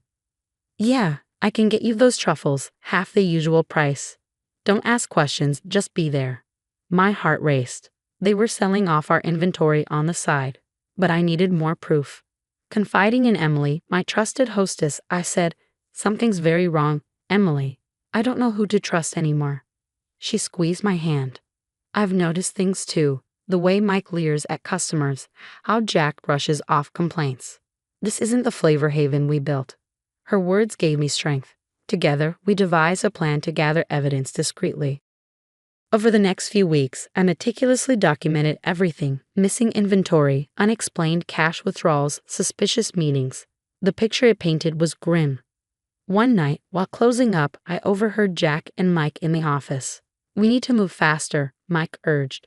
Jack's laugh sent chills down my spine. "Relax, Sarah's too naïve to figure it out. Besides, I've got her wrapped around my finger." I bit my lip to keep from gasping. The betrayal cut deep, but I couldn't let them know I'd heard. The next day, I met with my old friend Lisa, a forensic accountant. "I need your help," I said, sliding her the documents I gathered. Lisa's eyes widened as she flipped through the pages. "Sarah, this is serious. We're talking major fraud here." I nodded, fighting back tears. "I know, but I need ironclad proof before I can do anything." "All right," she said. "I'll go through everything, but Sarah, be careful. People who do this can be dangerous when cornered." As I left Lisa's office, a mix of fear, anger, and determination swirled inside me. I had built Flavor Haven from nothing, poured my heart and soul into it. I'd be damned if I'd let Jack and Mike destroy it all. That night, as Jack slept beside me, I stared at the ceiling, my mind racing. I knew the road ahead would be tough, but I was ready to fight for my restaurant, for my dream, and for myself. Little did I know, the real battle was just beginning. For weeks, I continued gathering evidence, each new discovery weighing heavy on my heart. The numbers didn't lie. Jack and Mike had been systematically embezzling from Flavor Haven. My own husband was stealing from the dream we had built together. One night, I decided to confront Jack. I rehearsed what I'd say, clutching a folder of damning financial records. As I approached his office, I heard hushed voices. "We need to get rid of her," Mike hissed. "She's too close to figuring it out." Jack's reply chilled me to the bone. "I've got a plan. We'll force her out, make it look like she had a breakdown. No one will believe her over us." I stumbled back, my world spinning. How could Jack do this to me? Later that evening, I tried to act normal as we closed up the restaurant, but Jack must have sensed something was off. "You've been quiet," he said, his eyes narrowing. "Something on your mind, babe?" I took a deep breath. "Jack, I know what you and Mike have been doing." His face darkened. "What are you talking about?" "The embezzlement. The fraud. I have proof." For a moment, silence hung heavy between us. Then, without warning, Jack's hand struck my face. The force sent me stumbling backward. "You stupid," he snarled, advancing on me. "You think you can threaten me?" I tried to run, but he caught my arm, twisting it painfully. "This restaurant is mine now. You're done here." Fear and adrenaline surged through me. I fought back, clawing at his face. He roared in pain, shoving me hard. I crashed into a table, dishes shattering around me. "Get out," Jack bellowed, towering over me. "If you ever come back, I'll make you regret it." Terrified and in pain, I fled into the night. I drove aimlessly, tears blurring my vision, until I ended up at Emily's apartment. Emily gasped when she saw me. "Sarah, oh my God, what happened?" Through sobs, I told her everything, the embezzlement, Jack's betrayal, the assault. Emily listened, her face a mix of horror and anger. "You're staying here tonight," she said firmly. "We'll figure this out together." As Emily tended to my bruises, my shock gave way to determination. "I can't let them get away with this," I said. "They'll destroy everything I've worked for." Emily nodded. "We need a plan, something to expose them without putting you in more danger." We stayed up all night plotting. By morning, we had a strategy. First, Emily said, "We need to secure that evidence. If Jack realizes what you know, he'll destroy everything." I nodded. "I have copies hidden, but the originals are still at home." "I'll go with you to get them," Emily insisted. "You shouldn't face him alone again." As dawn broke, we drove to my house. Jack's car was gone, probably at the restaurant already. We quickly gathered the documents and my essential belongings. Back at Emily's, we refined our plan. We knew we need help to pull this off. "I know a reporter who'd love this story," Emily said. I nodded, a flicker of hope igniting within me for the first time since the assault. "And Lisa," I added. "She's already digging into the finances." "Perfect," Emily replied with a determined smile. "Let's take these bastards down." As we began making calls and putting our plan in motion, I felt a rush of both fear and resolve. Jack had underestimated me, thought he could bully me into silence. But he didn't know how strong I really was. With Emily and Carlos by my side, we worked tirelessly, gathering every shred of evidence against Jack and Mike. There were late nights poring over documents, secretly recording conversations. It was draining, but it was necessary. "We've got them," Carlos announced one evening, pulling up a hidden account on his laptop. "This proves they've been siphonning money for months." Emily nodded. "It's time to bring in the big guns." We made an anonymous call to Rachel Kane, a fierce investigative journalist with a reputation for exposing corruption. When we met her at a quiet cafe, she sifted through the evidence, her eyes widening with each new discovery. "This is huge," she whispered. "It's more than just your restaurant, Sarah. Jack's real estate dealings. There's a pattern here." While Rachel dug deeper into the wider web of Jack's crimes, I focused on healing. The bruises faded, but the emotional scars took longer. I started therapy, learning to trust myself again. One day, Emily suggested, "Why don't you start catering? You can use your talents without the pressure of owning a full restaurant." The idea took root. I called my new business Phoenix Flavors, a nod to rising from the ashes of my old life. My first event felt terrifying. What if I'd lost my touch? But Emily reassured me with a squeeze of her hand. "Impossible. Cooking is in your soul, Sarah." And she was right. The event was a hit. Word spread, and soon Phoenix Flavors was booked solid. Months later, while prepping for a big corporate lunch, my phone buzzed with notifications. Rachel's expose had dropped. The story was devastating. Jack and Mike's fraud was far-reaching, involving fake real estate deals and embezzlement across multiple businesses. I watched, stunned, as Jack was led away in handcuffs on live TV. He had lost everything: his license, his reputation, his freedom. Mike, already on thin ice, was sent back to prison for violating parole. Flavor Haven, mismanaged and tainted by scandal, declared bankruptcy soon after. As Phoenix Flavors continued to flourish, I received an unexpected call. The bank wanted to know if I was interested in buying back the Flavor Haven space. For a moment, I was tempted, but then I realized that chapter of my life was closed. "No," I said firmly. "I'm moving forward." 6 months later, I catered the governor's charity gala. As I surveyed the bustling event, Emily sidled up to me, nodding toward a TV in the corner. The news showed Jack being led into court, looking haggard. The ticker at the bottom read, "Local businessman sentenced to 15 years for fraud." A wave of relief, vindication, and peace washed over me. "You did it, Sarah," Emily said softly. "You won." I looked around at my team, Emily, Carlos, and the new faces who had joined us. The guests were enjoying my food, and the future stretched out before me, full of possibility. "No," I smiled, raising my glass. "We did it together." As our glasses clinked, I knew the scars from this experience would always be there, but they no longer defined me. I was Sarah Mitchell, survivor, chef, and owner of Phoenix Flavors, and my story was far from over. Now I have a question for you. If you discovered your spouse was embezzling from your shared business, would you confront them directly or gather evidence secretly first? What would you do differently from Sarah? Feel free to share your thoughts in the comments below. Your experiences and opinions could help others facing similar situations. And if you found Sarah's story compelling, don't forget to hit the like button and subscribe for more real-life drama and survival stories. Your support helps us continue to share these important narratives. Thanks for watching, and remember, trust your instincts, especially when it comes to those closest to you. Hi, everyone. I'm Julia, 33 years old, and this is the story of how I built my skincare empire from the ground up, only to face betrayal from the one person I trusted most. 8 years ago, my life was a blur of endless shifts. By day, I was a barista and a retail worker. By night, I bartended. Every spare dollar went into creating my first skincare product in my tiny apartment kitchen.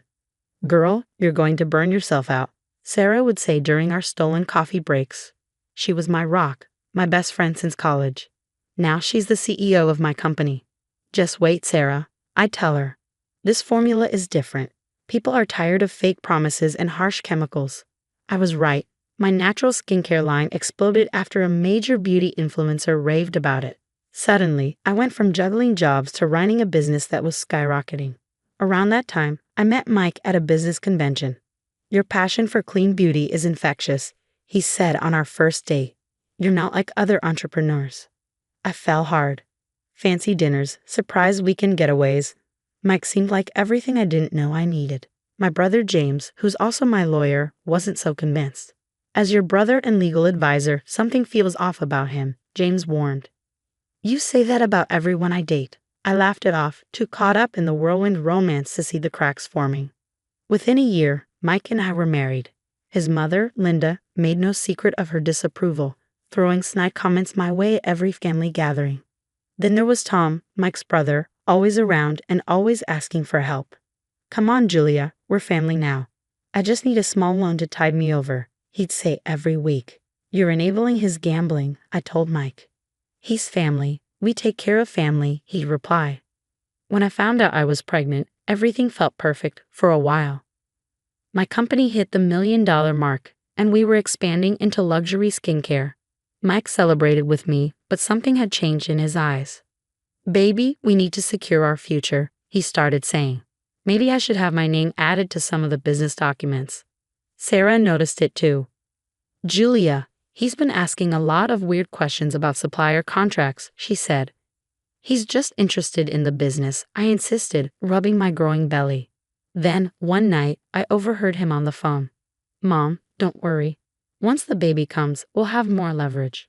Julia's hormonal now, but she'll see reason. This company is going to be our family's legacy." I froze. My world, which had seemed so perfect, suddenly felt like a house of cards. The cracks were turning into full-blown fractures. Looking back, I should have seen the signs. But when you're in love, you wear rose-colored glasses, and all the red flags just look like flags. "You're never home anymore, Julia. This pregnancy isn't an excuse to neglect your husband," Mike snapped one evening as I worked on quarterly reports in my home office. His latest venture, a crypto platform, had just crashed, taking our joint savings with it. "My company is expanding into Europe. I can't just drop everything because you're feeling neglected," I shot back. "Your company?" His tone had turned icy. "I thought we were partners in this marriage." Linda didn't help. She'd show up unannounced whenever Mike was in one of his moves. "Darling," she'd say, dripping with condescension, "a wife's priority should be her family. All this business stress isn't good for the baby. Why not let Mike handle some of it?" Then came the documents, power of attorney forms, company ownership transfers. "All for the family's security," Mike said, sliding them across the table. "Just sign here, babe. Don't you trust me? I'm your husband." I started noticing strange inconsistencies in our confidential files. Product formulas leaked and competitor launches that seemed suspiciously similar to our upcoming lines. "Sarah," I called, my voice tight, "run a system check. Someone's been accessing private folders." "Already on it," she replied. Minutes later, she returned, her face pale. "You won't like what I found. The login credentials, they're from Mike's computer." The confrontation happened in our kitchen. I was 7 months pregnant, holding undeniable proof of his betrayal. "You're stealing from me, sharing trade secrets," I demanded. "Don't be so dramatic," he shot back. "I'm protecting our interests. You're the one being selfish, thinking only about yourself." "Get out of my face, Mike." "Or what?" he sneered, stepping closer. "You'll call your precious brother James. He can't protect you forever." He grabbed my arm hard. When I pulled away, he shoved me against the counter. I stumbled, barely catching myself. "Oh my God, Julia." Sarah's voice rang out from the doorway, her phone discreetly recording. "Stay out of this," Mike snarled, storming out. Later that night, Sarah shared what she discovered. "He's drowning in debt, Julia. Gambling, failed investments, loans from sharks. He and Tom both. They've been bleeding money for months. The bank statements confirmed it. Hundreds of thousands of dollars gone. My successful husband was a fraud, desperate enough to hurt his pregnant wife." "I wanted to tell you earlier," Sarah whispered, "but he threatened to leak company secrets if I warned you." My phone buzzed. Linda was calling again. I let it ring, staring at the bruise forming on my arm. The baby kicked, sensing my distress. "I've been such a fool," I murmured. "No," Sarah said, gripping my hand. "You've been manipulated by experts, but now we have proof." My hand rested on my belly, anger replacing fear. This wasn't just about me anymore. "Remember the exit strategy we created when we started the company?" I asked. Sarah nodded, realization dawning in her eyes. "It's time," I said, my voice firm. "No one threatens my baby's future. Not my husband, not his mother. No one." The mask had slipped, revealing the monster beneath. But he'd forgotten one thing. I didn't build an empire by being weak. 3:00 a.m. Sarah and I moved quickly through the house while Mike was on a business trip with Jessica from marketing, a betrayal I hadn't wanted to see before.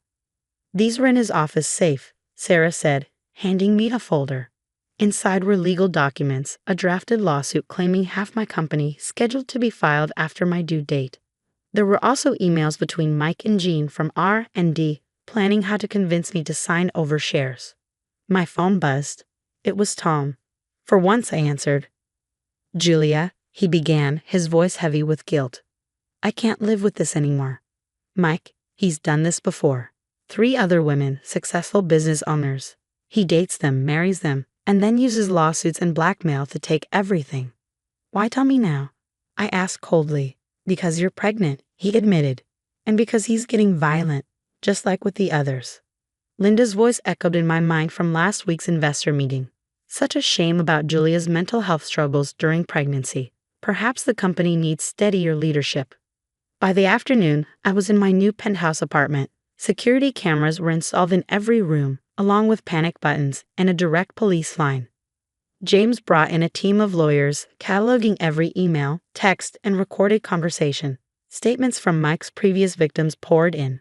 They'd been waiting for someone to finally expose him. "Other women business owners are ready to help," Sarah told me. "We've got your back, Julia. No one messes with one of our own."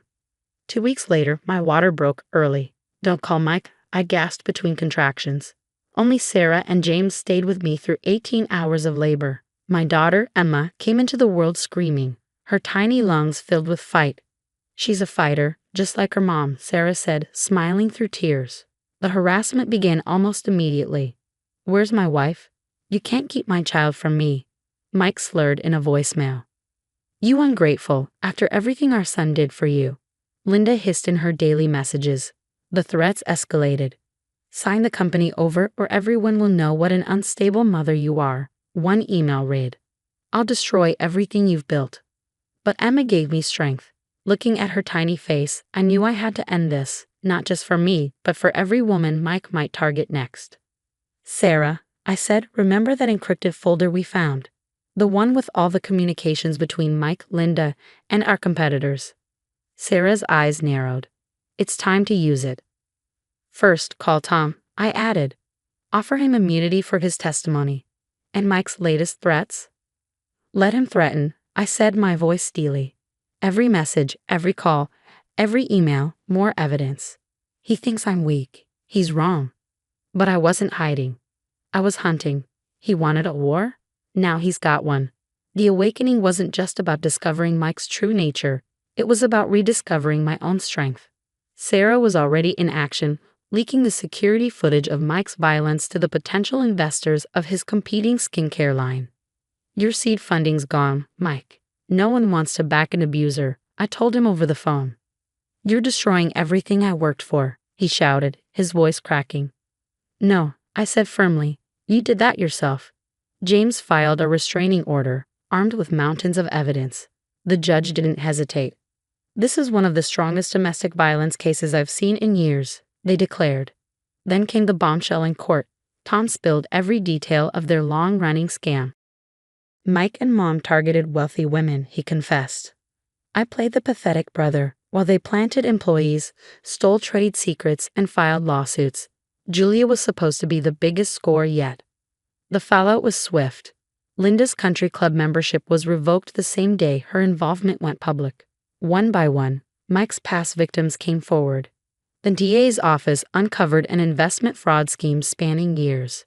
7 counts of fraud, Mr. Harrison, the prosecutor announced. "You're looking at 15 years minimum." As the dust settled, my phone wouldn't stop buzzing with support messages. Sales doubled, then tripled. 3 years later, I'm sitting in our London office, opening the doors to our 10th international store. Emma is in my office, playing with her blocks, a little warrior, growing stronger every day. "Julia," Sarah says casually, poking her head in. "People magazine wants to feature you in their Women of the Year issue." I smile, the weight of my journey reflected in that single moment. Occasionally, Mike writes from prison, begging for forgiveness. The letters go straight to the shredder. Linda lost everything, her reputation, her social standing. Last I heard, she was living alone in a small apartment, consumed by shame. As for Tom, he's working 2 minimum wage jobs to pay off his gambling debts. At least he's honest about it now. I stand at my office window overlooking the city skyline. They tried to break me, steal my company, ruin my life. Instead, they made me unstoppable. Success really is the best revenge. Ready for the call, Sarah? I ask, turning back to my desk. Always, she replies with a grin. Let's show them what a single mom with a dream can do. What would you do if you discovered your spouse wasn't just emotionally and physically abusive, but had a history of systematically targeting successful women in a calculated scheme? Would you prioritize personal safety and quietly escape, or would you fight back to expose them and protect future victims? Share your thoughts in the comments below. If this story resonated with you, hit that like button and subscribe for more real-life experiences that remind us strength often comes from our darkest moments. Together, we can help others recognize the signs before it's too late. Hey, I'm Melissa, 35 years old, and I used to have a picture-perfect life, at least on paper. My husband, Jack, and our daughter, Lily, were the center of my world. We were living the so-called American dream in our cozy suburban home. Jack, a smooth-talking businessman who could charm anyone, and I had been married for 12 years. Most days, it still felt like we were in that honeymoon phase. Lily, our little spark, was the spitting image of her dad, at least, that's what I thought.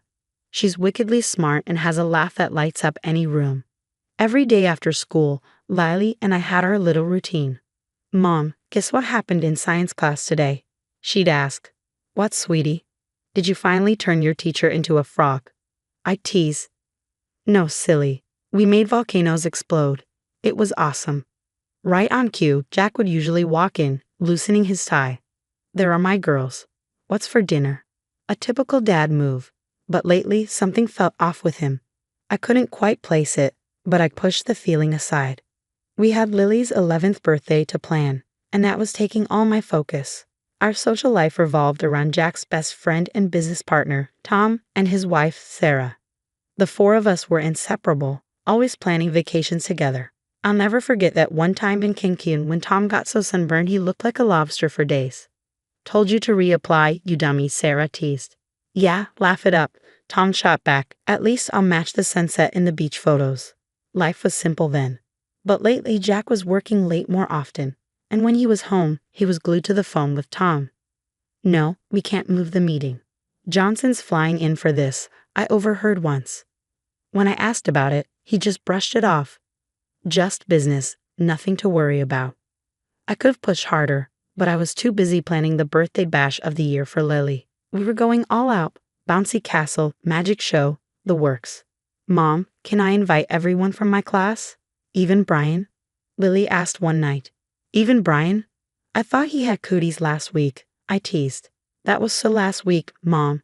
He shared his cookie with me. Kids and their social dynamics, right? The night before the party, I was putting the finishing touches on the decorations when Jack finally came home. He looked exhausted, his eyes bloodshot.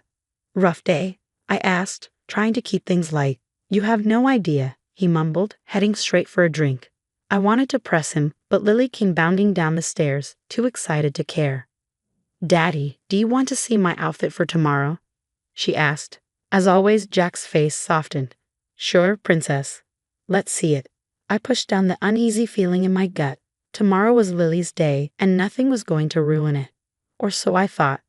Looking back now, the signs were all there. The late nights, the secretive phone calls, the distance between us.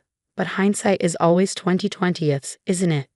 That night, as I drifted off to sleep, I had no idea my perfect life was about to fall apart. The big day arrived, and our backyard looked like a carnival had exploded. Streamers everywhere, kids running around the bouncy castle, and the magician setting up near the patio. Lily, happy birthday. Her best friend Emma squealed, handing her a glittery gift bag. Thanks, Emma. Come on, let's go to the bouncy castle. Lily shouted, dashing off. I was busy playing hostess, making sure everything ran smoothly, but I couldn't ignore Jack's strange behavior. He was pacing, checking his phone every 2 seconds, and downing beers like water. Hey, you okay? I asked when I managed to catch him alone. I'm fine, he snapped, not meeting my highs. Just handle the party, all right? I tried to shake it off and focus on the kids. Who wants to see a magic trick? I called out, guiding them toward the magician. As the afternoon wore on, Jack grew more and more agitated. He was fidgety, almost manic, and I saw him in a heated conversation with Tom in the corner. "You can't do this, man. Not now," Tom hissed. "I can't keep living this lie," Jack shot back.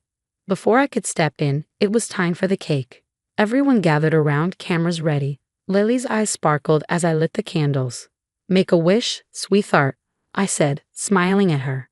Just as Lily took a deep breath to blow out the candles, Jack staggered forward. "Wait," he slurred. "I have something to say." My stomach dropped. "Jack, honey, maybe now's not the time." But before I could say anything, Jack cut me off. "I can't do this anymore. I'm not Lily's father." The silence that followed was deafening. Then chaos erupted. "What do you mean, Daddy?" Lily's small, confused voice broke the tension. Guests started murmuring, their kids looking around, bewildered. I stood there, frozen in shock. "Jack, what are you talking about?" I finally managed to ask, my voice barely above a whisper. He turned toward me, eyes blazing. "Don't act innocent. You had an affair. Lily isn't mine." His words hit me like a physical blow. "That's not true.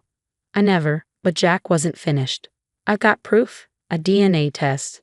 You've been lying to me for years." Lily burst into tears and ran into the house. I tried to follow her, but I was surrounded by parents who were equally shocked and now looking for answers. "I think we should leave," one mother said, gathering her confused child and hurrying toward the exit. One by one, guests started trickling out, murmuring under their breath. "Can you believe it? Poor Lily. I always thought they were so perfect." I stood there in a daze, trying to make sense of Jack's accusations. An affair? A DNA test? None of it made any sense. "Jack, please, let's talk about this in private," I pleaded, but he was already heading for the door. "I'm done talking. I'm done with all of this." "Where are you going?" I called after him, panic rising in my chest. "Away from you and your lies," he spat, slamming the door behind him. I stood in the middle of the half-decorated backyard, surrounded by leftover cake and discarded party favors. The sound of Lily's sobs drifted down from her room upstairs. As the weight of what had just happened started to sink in, I felt a flood of emotions: confusion, anger, fear. How could Jack do this? Why today, of all days? And most importantly, what was I going to tell Lily? Taking a deep breath, I braced myself for the difficult conversation ahead. One thing was clear: our lives would never be the same after today. And as for Jack, he had no idea what was coming for him. Nobody messes with my child's happiness and gets away with it. The days following Lily's disastrous birthday party were a blur. I must have left 100 voicemails for Jack, each one more frantic and angry than the last. "Jack, you can't just drop a bomb like that and disappear. We need to talk." But he never responded. I was going out of my mind, trying to figure out what was happening. After a sleepless night, I decided enough was enough. If Jack wouldn't give me answers, I'd find him myself. That's how I ended up in Detective Karen Lewis's office. She was tough, no nonsense, and immediately put me at ease. "So you want me to look into your husband's claims?" she asked, raising an eyebrow. "I need to know the truth, for Lily's sake."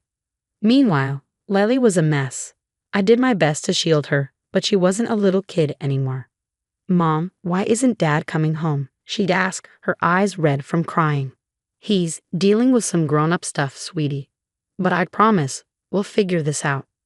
As I tried to comfort her, Karen was digging into Jack's so-called DNA test.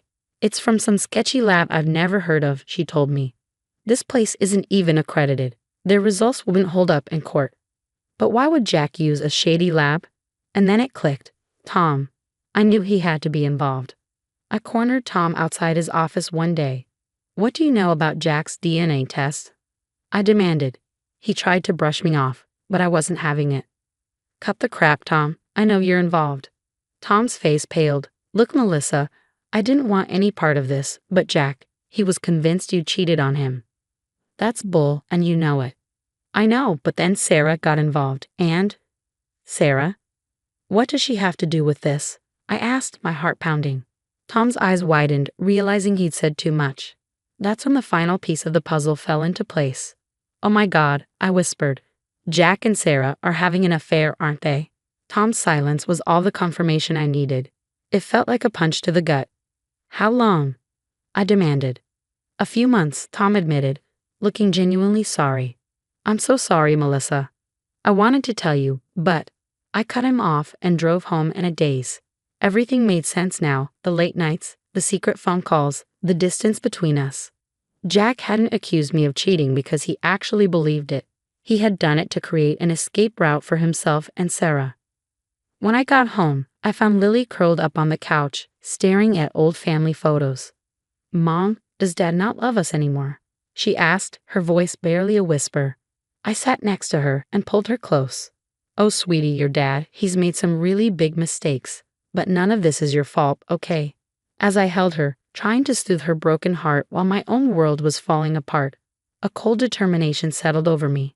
Jack thought he could accuse me of cheating, tried to take my daughter, and run off with Sarah.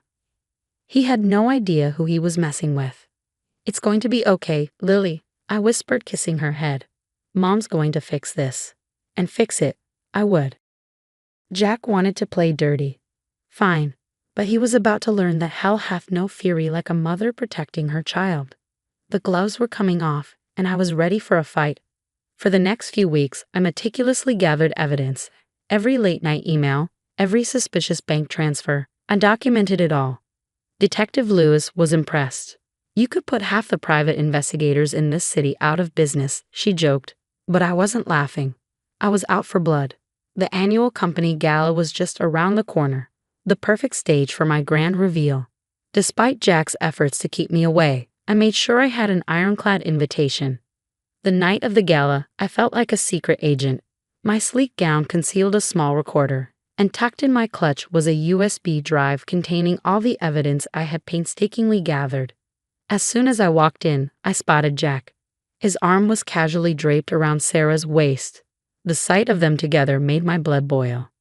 Showtime, I muttered to myself, heading toward the stage. Ladies and gentlemen, I began, my voice steady as I took the microphone. I have an important presentation to make. Jack's head snapped up, his face turning pale. Melissa, what are you doing here? He stammered, clearly caught off guard. I ignored him and continued, my tone unwavering. Tonight, I want to talk about honesty, integrity, and the consequences of betrayal. A murmur spread through the crowd, confusion rippling across their faces. I started the slideshow, displaying emails between Jack and Sarah, along with bank statements showing suspicious transfers. What you're seeing, I said, my voice cutting through the silence, is evidence of not just an affair, but corporate embezzlement and fraud. Gasps echoed around the room. Jack lunged toward the stage, but security quickly intervened, holding him back. You can't do this, he yelled. Oh, but I can, I shot back. Just like you thought you could falsify a DNA test to deny your own daughter. The room erupted into shocked whispers. I turned to Tom, who was pale and looking for a way to disappear. Tom, I said, care to explain your role in this fraudulent DNA test? Under the pressure of hundreds of eyes on him, Tom cracked. I helped Jack set it up. The lab, it wasn't real. Chaos ensued. Security was now restraining both Jack and Sarah as they hurled accusations at each other. You said we wouldn't get caught, Sarah screamed. Me? This is your fault, Jack spat back. As they were led away, I felt a grim satisfaction. But this was far from over. The legal battle that followed was vicious, but I had the truth on my side. Jack's web of lies unraveled spectacularly in court. The judge's verdict was music to my ears. Full custody to the plaintiff, and Mr. Johnson, you will be responsible for alimony and child support. Jack's face was ashen. You can't do this to me, he begged. I smiled coldly. You did this to yourself, Jack. Jack's professional life crumbled too. He lost his job, his reputation in ruins. Sarah vanished, likely off to nurse her wounded pride in private. As for Lily and me, we needed a fresh start. Mom, where are we going? Lily asked as we packed up our house. Somewhere new, sweetie, I replied with a smile. Somewhere we can start over. We found a cute little house in a new city, just the two of us. It wasn't always easy, but we were healing. One night, as I tucked Lily into bed, she looked up at me with her big, questioning eyes.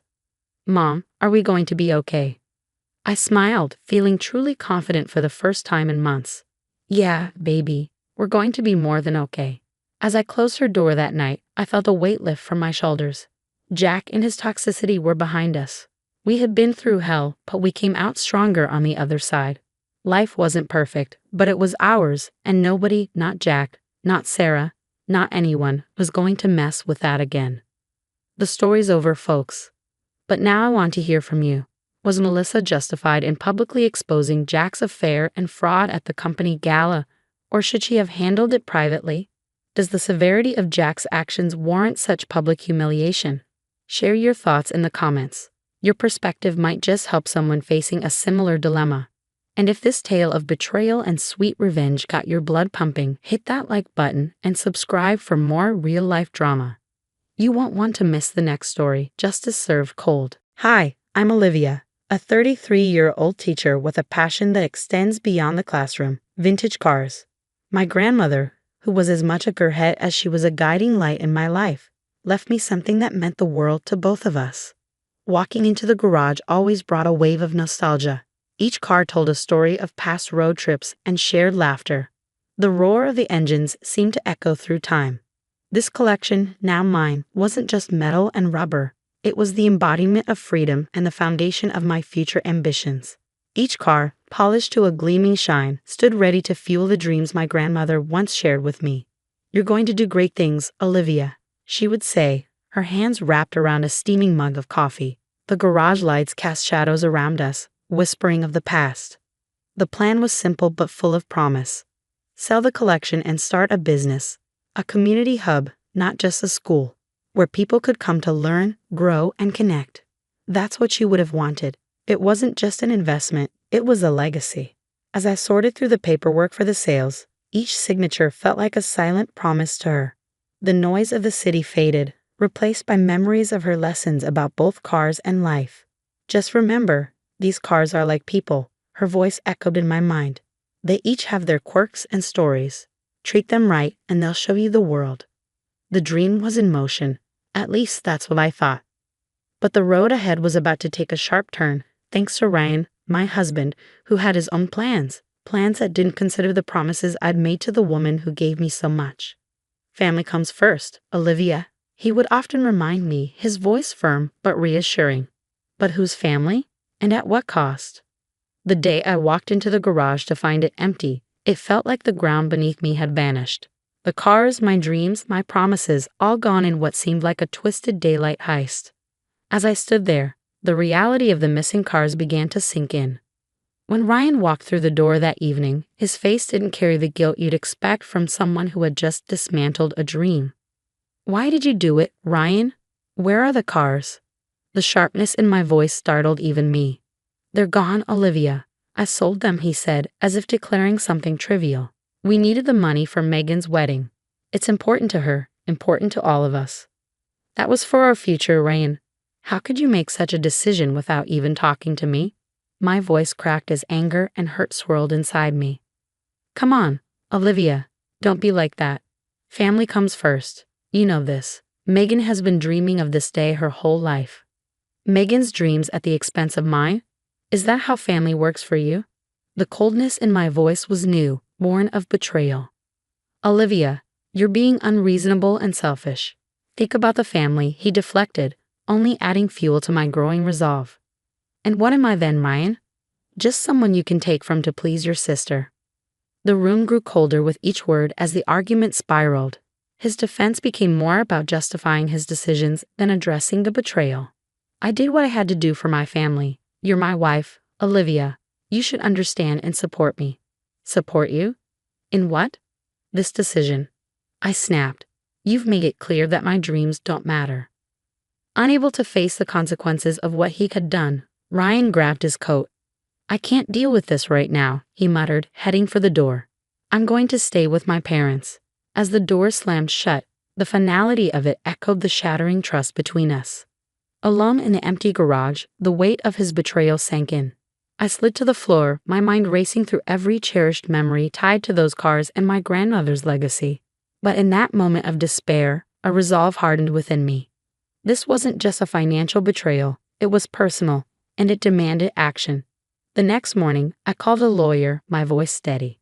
But cold, I said, my voice steady despite the storm of emotions within me. I need to discuss divorce proceedings, and I need to know how to protect myself financially from further damage. The lawyer's calm demeanor was a balm to my turmoil. We'll take everything step by step, Olivia. First, let's secure your financial assets, then we'll discuss your options moving forward. As I hung up the phone, the path ahead felt anything but clear. But one thing was certain. I was going to fight for what was rightfully mine, with every resource I had. This wasn't just about a divorce anymore. It was about reclaiming my life, my dreams. While Ryan was away, the silence of our home gave me too much room to think. Compelled by a gnawing suspicion, I began sifting through our financial documents, something Ryan had always conveniently handled. What I found was worse than the empty garage. Overdue bills and credit card statements, each marked with glaring warnings, lay scattered across the table. Beneath a stack of junk mail, I uncovered the most damning evidence: a bank statement showing massive transfers to an unfamiliar account. My heart raced. I could hardly breathe. He didn't just betray me, he's endangered our entire future. I whispered, the walls of our home suddenly feeling like a cage built from his lies. Gathering the documents, I made another call to my lawyer. My hands trembled, but my voice was firm. I found more. It's worse than I thought. Document everything, Olivia, my lawyer advised. We'll need all of this. Are you safe? Should we discuss protective measures? I'm alone. He's staying at his parents' house, I replied. But yes, let's ensure he can't do more damage. The next day, we met in person. The lawyer's office was stark and impersonal, a stark contrast to the turmoil of my emotions. But it was a sanctuary where I could lay out the truth. We need to freeze your joint accounts and credit lines immediately, my lawyer said, tapping away on a keyboard. And I recommend we start the divorce proceedings as soon as possible.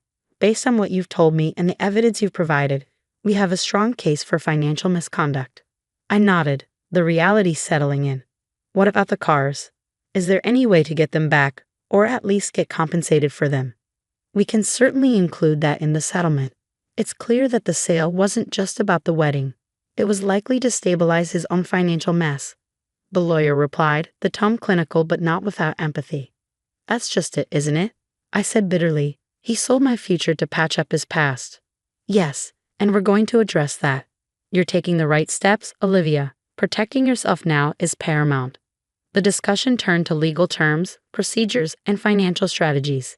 Each word spoken in that office fortified my resolve. This wasn't just about ending a marriage, it was about ensuring that Ryan's betrayal wouldn't define me. I want to ensure he doesn't benefit from my future successes either, I said firmly. Whatever business I build, it's going to be mine alone. We'll make sure of that, the lawyer reassured me. I'll draft a separation agreement that protects your future earnings. As I left the office, my emotions were a whirlwind. The road ahead was daunting, but for the first time in what felt like forever, I was taking control of my life, no longer dictated by Ryan's deceptions. During the months of separation, my focus shifted entirely to my career and the business I had always dreamed of. Turning pain into motivation wasn't easy, but each step forward brought me closer to the life I deserved. One afternoon, I sat across from my business mentor, Samantha, in a bustling coffee shop. Papers covered in logos, potential locations, and marketing plans were spread out between us. Olivia, the key is to start lean. Focus on what makes your educational program unique, then build from there, Samantha advised, scanning my business proposal. I know it's risky, especially with everything going on. But I feel like it's now or never, I replied, sipping my coffee. I want to build something that's mine, something untouched by chaos. Let's talk funding, Samantha suggested. Have you thought about a small business loan or even crowdfunding? People love to support causes they can connect with, especially in education. I've saved some, and with the divorce settlement, I should be able to get enough to help, I said, feeling a mix of hesitance and hope. The weeks that followed were a whirlwind of activity. Securing a loan, finding the perfect location in the heart of the city, and hiring a team that shared my vision were all challenging, but exhilarating. There were days when the obstacles felt overwhelming. On one particularly rough day, I was on the phone with our supplier, who had delayed our educational materials. We need those materials before the semester starts, or we won't be able to launch, I explained, the frustration evident in my voice. I assure you, Olivia, we're doing everything we can. I'll personally see to it that your shipment is prioritized, the supplier promised. Despite the setbacks, the day we opened our doors to the community was a triumph. Watching students walk in, eager to learn, felt like the beginning of a new chapter in my life. As the business began to flourish, so did my sense of self-worth. The community embraced the educational center, and word of mouth spread, filling our classes beyond expectations. Then the call came. The final divorce papers were ready to be signed. Sitting in my lawyer's office, the pen felt heavy in my hand. The decision felt light. I signed each page with a sense of finality and freedom. Congratulations, Olivia. You're officially moving on, my lawyer said, handing me the last of the paperwork. Walking out of the office, I felt a surge of relief and excitement. The business was thriving, and for the first time in a long while, so was I. I had turned the end of one chapter of my life into the beginning of another, built not on shared dreams, but on my own, forged through resilience and newfound independence. The buzz of success filled the air at the educational center, now a beacon in the community for those eager to learn and grow.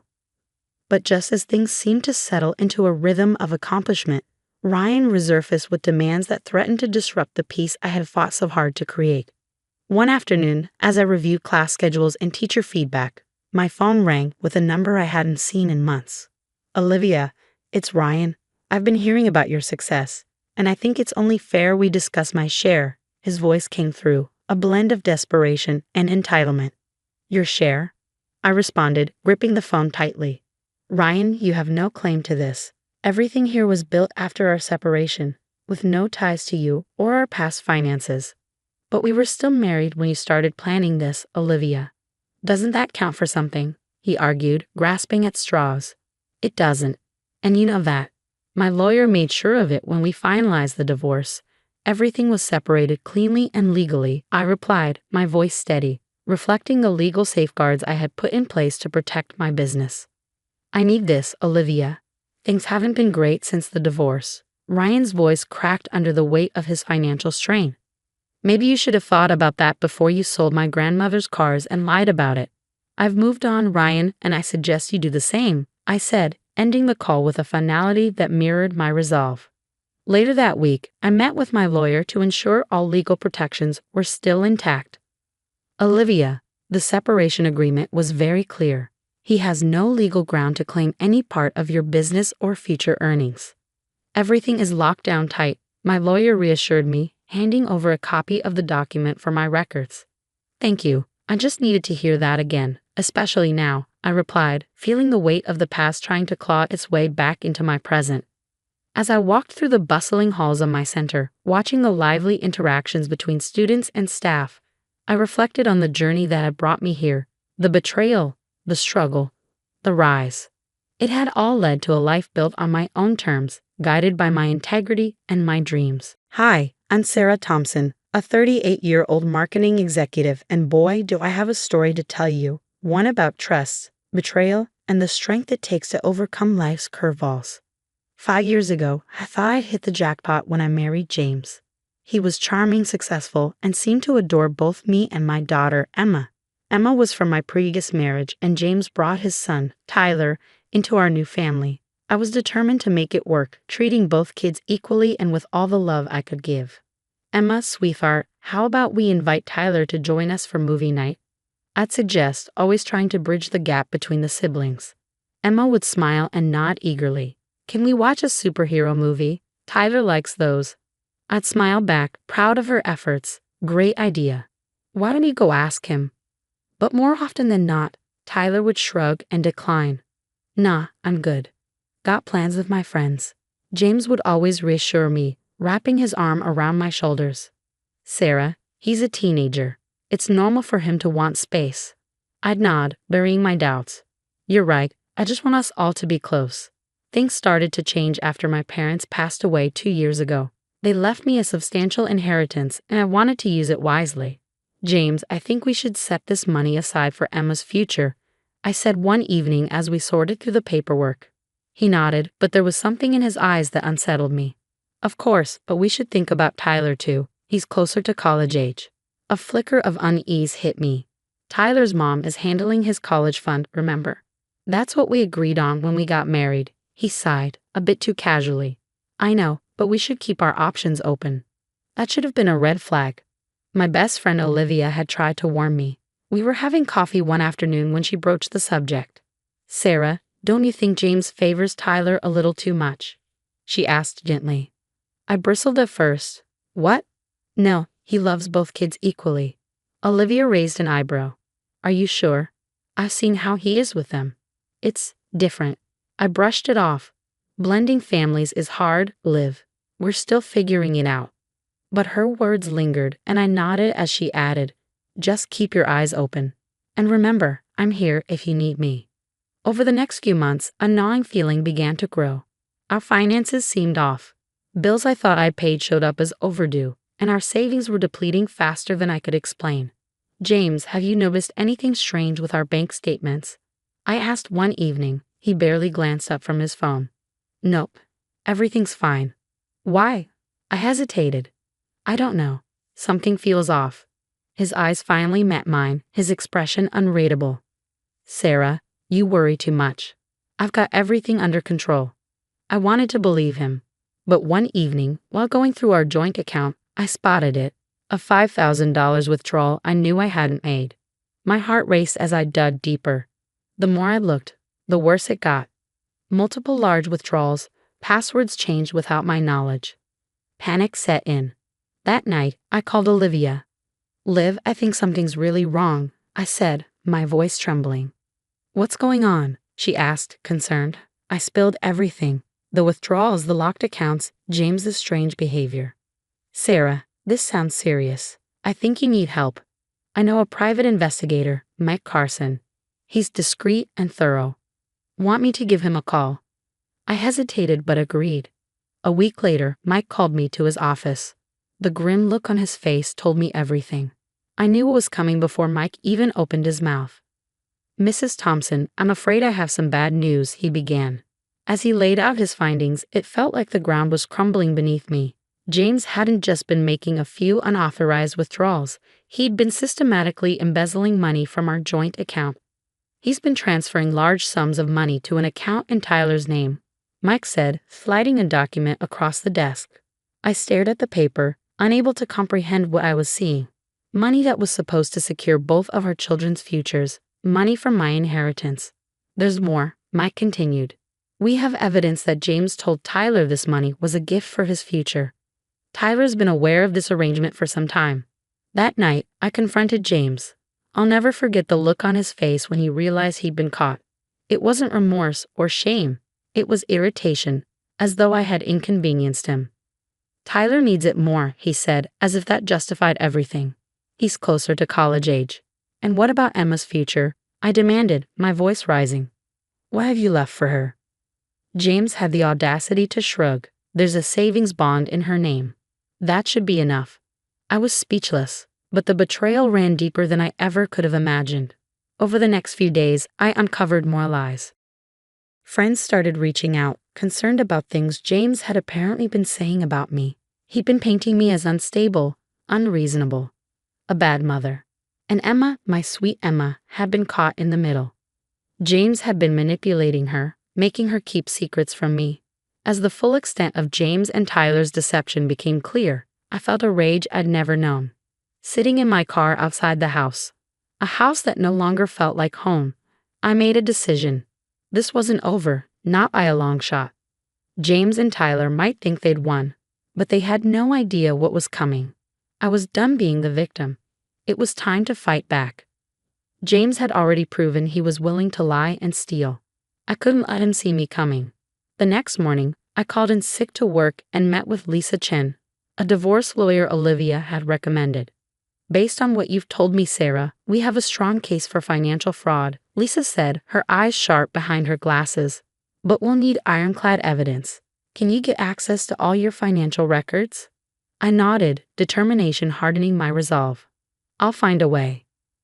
At home, I played the role of the dutiful wife, pretending I'd moved past my suspicions. James bought it, hook, line, and sinker. I'm glad you've come around, honey, he said one night, kissing my cheek. I knew you'd understand eventually. I forced a smile, bile rising in my throat. Of course, dear, I trust you. Meanwhile, I was gathering evidence like my life depended on it. I reached out to my company's IT department, spinning a story about a personal project. Hey Sarah, chirped Alex, our resident tech whiz. What can I do for you? I'm working on tracking some old transactions for a side gig, I lied smoothly. Any tips on how to trace digital money transfers? Alex's eyes lit up. Oh, I've got just the tools for that. Let me show you. Armed with Alex's tech know-how, I dug deeper into our finances. The more I uncovered, the worse it got. James hadn't just been stealing from me, he'd been cooking the books at his own company too. That night, I anonymously tipped off his company about the embezzlement. This wasn't about revenge, it was about justice. A few days later, all hell broke loose. James came home in a panic, his face ashen. Sarah, we need to talk, he said, his voice trembling. I steel myself. This was it. Yes, we do, James. He launched into a frantic explanation, spinning tales of misunderstandings and mistakes, begging me to help him cover his tracks. But I had heard enough of his lies. Stop, James, I said, my voice cold. I know everything. The money you stole from our account. From my inheritance. The lies you've been telling about me. The way you've manipulated Emma. And now your little embezzlement scheme at work. James's face crumpled. He fell to his knees, grabbing my hands. Sarah, please, I'm so sorry. I'll make it right, I swear. We can fix this together. I pulled my hands away. Fix this? James, you've stolen our daughter's future. You've lied to my face for months. You've tried to turn our friends against me. There's no fixing this. But I love you, he pleaded, tears in his eyes. We can start over. Please just give me another chance. No, James, I said, my voice steady. It's too late for that. We're done. As I walked away, I felt a weight lift off my shoulders. The road ahead wouldn't be easy. But for the first time in months, I could see a future where Emma and I were free from the lies and betrayal. The next few weeks were a whirlwind. I remember sitting at the kitchen table, Emma doing homework beside me, when my phone buzzed with a news alert. The headline screamed, "Local accountant under investigation for major fraud." My hands shook as I read the article. Emma looked up, concern in her eyes. Mom, what's wrong? I forced a smile. Nothing, sweetie. Just some work stuff. But I knew I couldn't shield her from the truth for long. Soon, the police got involved, freezing James' assets, and Tyler's too. I filed for divorce that same day, citing financial abuse and fraud. My lawyer, Lisa, was a godsend through it all. We've got him, Sarah, she said, her voice fierce. He won't get away with this. As the truth came to light, our friends and family were stunned. I'll never forget the look on my in-laws' faces when they learned what their son had done. We had no idea, James's mother sobbed. Sarah, we're so sorry. Even Tyler, faced with the reality of his role in his father's schemes, tried to backpedal. One day, he showed up at our door, all his bravado gone. Sarah, I swear, I didn't know where the money was coming from, he pleaded. I just shook my head. Save it, Tyler. You're old enough to know right from wrong. The hardest part was telling Emma. We sat her down one evening and I explained as gently as I could about her father's betrayal. But why, Mom? She asked, tears streaming down her face. Why would Dad do this? I pulled her close. I don't know, sweetie. But we're going to be okay, I promise. I enrolled Emma in therapy to help her cope with everything. 2 years later, life looks very different. I'm thriving in my career, having earned a promotion last month. Emma, now 12, is excelling in school and has found a passion for soccer. Mom, did you see that goal I scored? She yelled, running off the field after a game. I scooped her up in a hug. I sure did, champ. You were amazing. James is now serving time for his crimes, financially ruined. I've heard through the grapevine that Tyler is struggling, working a minimum wage job and living with his mom.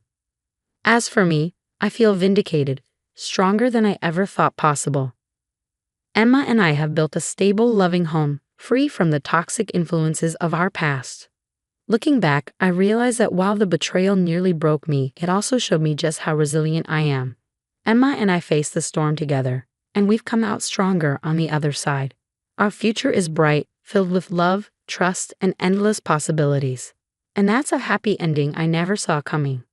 Now I have a question for you. If you were in my shoes, would you have given James a second chance? Or do you believe some betrayals are too deep to forgive, even when it comes to family? Share your thoughts in the comments below. Your experiences and opinions matter, and they might help someone going through a similar situation. If you found this story engaging, please hit that like button. It really helps the channel grow. And if you want to hear more stories like this, don't forget to subscribe. Your support means the world to me and Emma as we continue to share our journey. Remember, sometimes the family we choose is stronger than the one we're born into. Stay strong, and thanks for listening. Hi everyone, I'm Amanda, a 29-year-old marketing executive living in Chicago. Trust me, the wedding drama is just the beginning of my family's theatrics. You're just like your mother, always needing to do things your own way. Grandma Eleanor snapped, her words laced with her signature disapproval. It's a refrain I've heard my entire life. Grandma has been my guardian since I lost my parents in a car accident when I was 8, and while I'm grateful to her, she's turned every family gathering into her personal theater of control. Have you thought about joining the Ladies' Society? She pressed during our weekly family dinner. Rebecca's already on the board, and she's younger than you. I'm focused on my career right now, Grandma, I replied, keeping my tone even. Career? She scoffed. In my day, family came first. Your cousin Rebecca understands that. Perfect Rebecca, sitting smugly across the table, offered a polite smile. The society's hosting a charity gala next month. You should come, Amanda. Maybe bring Marcus. Marcus, my fiancé, gave my hand a reassuring squeeze under the table. We'd only announced our engagement last month, and already Grandma was trying to orchestrate every detail. Speaking of details, Aunt Patricia, Grandma's ever-loyal shadow, piped up. Have you set a date yet? The country club books up quickly, and Eleanor's been a member for 40 years. Actually, I started. We're thinking of having it at the Modern downtown. Grandma's teacup clattered against its saucer. The Modern? She repeated, aghast. No granddaughter of mine is getting married in some trendy venue. We've had every family wedding at the club since 1952. Uncle David peeked up from his newspaper, the only voice of reason. Eleanor, maybe let them. David, stay out of this. Grandma snapped before turning back to me. Amanda, dear, you know your mother would have wanted. Don't, I cut her off sharply. Don't bring Mom into this. You don't know what she would have wanted. Grandma's eyes narrowed. I raised you after she died. I think I know what's best for this family. Your mother respected tradition, unlike you. Rebecca, ever the golden child, leaned forward. Grandma's right. The club is beautiful in spring. Remember my debutante ball? Oh, how could I forget? I deadpanned. You only mention it at every single family gathering. Amanda. Aunt Patricia gasped. Show some respect. Marcus stood, sensing the storm brewing. Maybe we should leave. Sit down, young man, Grandma commanded before turning her attention back to me. Amanda, we need to discuss the guest list. I've already drafted it minus 300 of our closest family and friends. 300? I nearly choked. Grandma, we want a small wedding. Small? What will people think? She scoffed. No, I've already spoken to Reverend Matthews. He's holding the first Saturday in May for you. You did what? My voice rose as I pushed back my chair. This is exactly why I didn't want to have dinner tonight. You always do this, make decisions about my life without asking me. I'm trying to give you the wedding you deserve, she said, her tone icy. No, I said firmly. You're trying to control everything, just like always. Marcus, let's go. In the car, Marcus held my trembling hands. You okay? He asked softly. No, I whispered, swallowing back tears. But I will be. I'm done letting her control me. The next morning, I received an email from the bridal shop. My appointment had been modified to include a vintage fitting. Confused, I rushed to the boutique, only to find Grandma Eleanor already there, clutching a yellowed garment bag. Surprise, darling, she beamed. I brought my wedding dress. 5 generations of brides in our family have worn this. No, I said, my voice firm. I've already chosen my dress. That modern monstrosity, she spat. It has no soul, no history. She unzipped the bag to reveal a deteriorating lace gown. This is what a proper bride wears, Amanda. Be reasonable. As if on cue, Aunt Patricia appeared from behind a rack. Your grandmother's put so much thought into this. Of course, Grandma brought back up. Did you ambush my appointment on purpose? I asked, incredulous. We're here to help. Rebecca waltzed into the boutique wearing her practiced smile. I wore Grandma's veil at my wedding, she said sweetly. Remember how beautiful it was? Your wedding was your choice, I snapped. This is mine. Before I could say more, Marcus walked in, stopping short at the chaotic scene. Everything okay, Val? No, everything is not okay, I said, my voice trembling with anger. They hijacked my fitting. Young man, Grandma Eleanor interjected, her tone sharp. Surely you understand the importance of family traditions. Marcus squared his shoulders. I understand it's Amanda's choice. Choice? Grandma huffed. I've already spoken to Reverend Matthews about the ceremony. I made some necessary changes to those ridiculous modern vows. What changes? I asked, my head spinning. I replaced them with traditional ones, Grandma announced triumphantly. And I've taken care of that. Female efficient. She's gone. You what? Marcus stepped forward, his voice firm. You can't just do that. I most certainly can, Grandma shot back. I'm paying for this wedding. No, you're not, I exploded. We never asked for your money. We're paying for everything ourselves.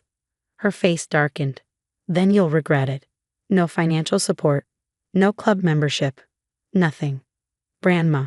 Rebecca tried to interject, but I cut her off. Don't, I said, my voice trembling with suppressed rage. Don't use my dead mother against me again. The boutique fell silent as the weight of my words hung in the air. I found the canceled appointments, the changed vendor contracts, everything. You've been sabotaging my wedding. I've been fixing everything, Grandma shot back. You're too young to understand. I'm 29, I said, my voice steady. I run marketing campaigns worth millions. I'm not a child, and you don't control me. Amanda, please, Aunt Patricia pleaded, reaching for my arm. Your grandmother knows best. No, she doesn't, I said firmly, pulling away. And you're just as bad, always enabling her. Rebecca too, always playing along, making everyone else look bad for having boundaries. That's enough, Grandma said, her voice trembling with fury. If you don't wear this dress, if you don't follow tradition, then what? Then disown me, I said, meeting her glare. Go ahead. I'd rather have no family than one that doesn't respect me. Marcus took my hand. Let's go, Val. In the car, tears streamed down my face. She's been calling all our vendors, changing things behind my back, I whispered. She even tried to cancel our venue. We'll fix it, Marcus said gently. Together. No more trying to please her. No more guilt. The wedding day arrived, and as Lisa, my best friend, adjusted my veil, the bridal suite door burst open. Grandma stormed in, clutching her yellowed dress bag, followed by a parade of elderly relatives I barely recognized. This ends now, she declared. Margaret, show her the photos. Every woman in this family has worn this dress. Get out, I said firmly. Lisa stepped between us, her hands on her hips. You ungrateful child. Grandma spat. Your mother would never. Enough. Aunt Patricia stepped forward, her voice trembling but resolute. Sarah hated these traditions. Remember how you forced her to cancel her beach wedding? Patricia, hold your tongue. Grandma snapped. No, I've held it too long, Aunt Patricia said. You did the same to my sister, and now she won't even speak to us. Guests began gathering at the door as Grandma raised her voice, deliberately loud. Amanda is destroying our family legacy. This modern ceremony is a disgrace. The only disgrace, Uncle David's voice cut through the commotion, is how you're acting, Mother. David, stay out of this, Grandma shouted. No, he said firmly. You drove half our family away with your control.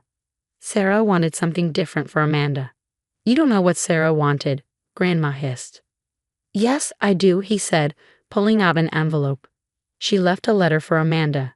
I've kept it since the accident, waiting for the right time. What letter? I asked, my hands trembling. Don't you dare, Grandma warned, lunging for it. But Uncle David handed it to me. I opened it with shaking hands and began to read aloud. Amanda, I read, tears streaming down my face. Don't let anyone force you into their mold, especially not my mother. Live your life, my wayward little star. This is ridiculous, Grandma barked. Rebecca, tell them. But Rebecca's perfect facade finally cracked. Like how you convinced me to break up with James because he wasn't from the right family? Or how you pushed me into that awful society marriage. I hate my life, Grandma. You didn't give me everything. You took everything. The wedding coordinator appeared in the doorway. We need to start. This wedding is not happening, Grandma shrieked, grabbing my arm. Security, Lisa shouted. 2 guards appeared, gently but firmly escorting Grandma out as she screamed, "You're ruining everything." "No, Grandma," I said, my voice calm and steady. "You ruined everything by never letting anyone live their own life. If you do this, you're no granddaughter of mine," she spat as she was led away. "I haven't been for a long time," I whispered. Uncle David hugged me. "Your mom would be so proud." The ceremony was perfect, exactly as Marcus and I had planned. Afterward, at a small reception hosted by Aunt Patricia, she smiled warmly. "Amanda, Sarah's coming next week. My daughter is finally speaking to me again." "That's wonderful." "How long has it been?" 10 years. Aunt Patricia sighed, her voice tinged with regret. "All because I let your grandmother convince me Sarah's lifestyle was inappropriate." "She's a successful artist in New York now," Uncle David added. "Mother's not taking it well. The church committee asked her to step down after Mrs. Peterson revealed how she blackmailed her daughter out of art school." "Did you hear about Rebecca?" Aunt Patricia leaned in, a conspiratorial smile on her face. "She ran off with her old boyfriend James, left a note for her society husband and everything." "Good for her," I said, smiling at the memory of James from high school. "They're in California," Aunt Patricia continued. "She's finally pursuing her dance career. Says she feels alive for the first time in years." The doorbell rang, cutting through the conversation. Marcus answered, returning moments later with a tense expression. "Val, it's your grandmother's friend, Mrs. Harrison." "Mrs. Harrison." I raised an eyebrow as the older woman hesitated in the doorway, wringing her hands. "Amanda, dear," she began, her voice trembling. "The Lady Society held a vote. Eleanor's membership, we had to terminate it. After what came out about her threatening the rector's wife." "I'm not getting involved," I said firmly, folding my arms. "She's all alone now," Mrs. Harrison continued, almost pleading. "The bridge club, the garden society, everyone's heard the stories. Maybe if you spoke to her." "No," my voice was resolute. "She made her choices." After she left, Marcus wrapped his arms around me. "You okay?" "Actually, yes," I replied, surprising myself with the truth. "The family's healing without our control. Sarah and Patricia are reconnecting. Rebecca's free. Uncle David's finally speaking up." My phone buzzed with a text from Rebecca.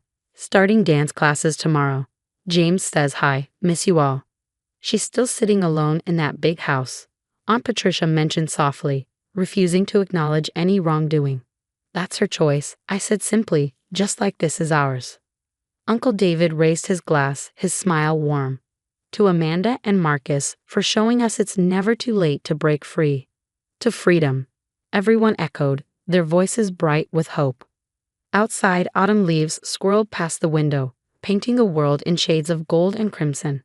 Somewhere across town, I knew Grandma Eleanor sat alone in her formal dining room, surrounded by traditions but no family. Her bridge club meetings canceled, her social calendar empty, her control finally gone.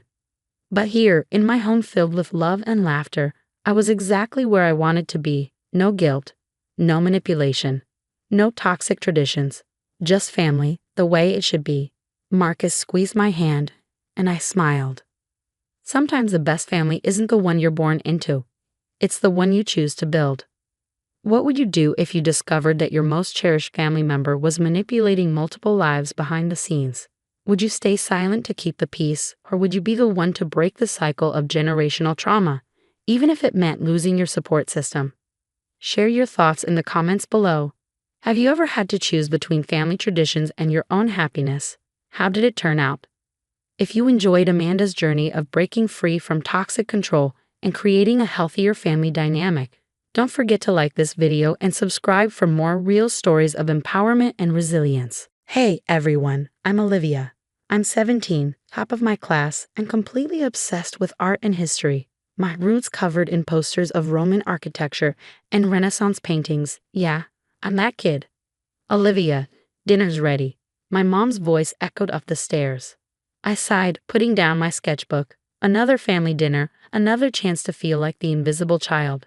As I walked into the dining room, my sister Megan was already there, phone in hand, probably texting her latest boyfriend. "How was your day, Megan?" Mom asked, completely ignoring me. "You, boring." Mr. Johnson gave me detention again. "He's such a jerk," Megan replied. Dad chimed in, "Don't worry, sweetie. We'll talk to the principal about that teacher." I couldn't help but roll my eyes. Megan skips class, gets detention, and they want to blame the teacher. Classic. "And you, Olivia? Anything new?" Grandpa asked, giving me a wink. Finally, someone remembered I existed. "Actually, yeah, I got an A on my Italian test." "That's nice, dear," Mom interrupted, turning back to Megan. "Now, about your upcoming cheer competition." And just like that, I was invisible again. But hey, at least I have my grandparents. They understood me. Later that evening, I was in my room, counting the money in my Rome fund jar. Just $200 more, I muttered to myself. I'm so close to affording that trip. A knock on my door startled me. It was Grandma. "Come in," I called, quickly hiding the jar. "Olivia, dear, your grandfather and I have a surprise for you." My heart raced. Could it be? No way. Grandpa appeared behind her, holding an envelope. "We know how hard you've been working and how much you love Italian culture, so." He handed me the envelope. With shaking hands, I opened it and nearly fainted. 2 tickets to Rome. "Oh my God, is this real? Am I dreaming?" Grandma laughed. "It's very real, sweetheart. You deserve it." I jumped up, hugging them both. "Thank you, thank you, thank you. I can't believe it." Just then, Megan barged in. "What's all the noise about?" I couldn't contain my excitement. Grandma and Grandpa got me tickets to Rome for graduation. Megan's face darkened. "What? But that's not fair. I'm the one who needs a vacation after all the stress I've been under." I ignored her, too happy to let her ruin this moment. I need to start planning. There's so much to see. As I rattled off my must-visit list, I caught a glimpse of my parents in the doorway. They didn't look happy, but I was too excited to care. For once, something amazing was happening to me and nothing could bring me down. I woke up the next morning still riding high. The Rome tickets were safely tucked under my pillow. As I got ready for school, I couldn't stop grinning. "Olivia, come down here, please," Mom called from downstairs. I bounded down, expecting to discuss trip plans. Instead, I found my whole family in the living room, serious looks on their faces. "What's going on?" I asked, my smile fading. Dad cleared his throat. "We've been thinking about the Rome tickets." "Yeah, isn't it awesome? I can't wait to." "We think it would be better if Megan went instead," Mom interrupted. The world stopped. "What?"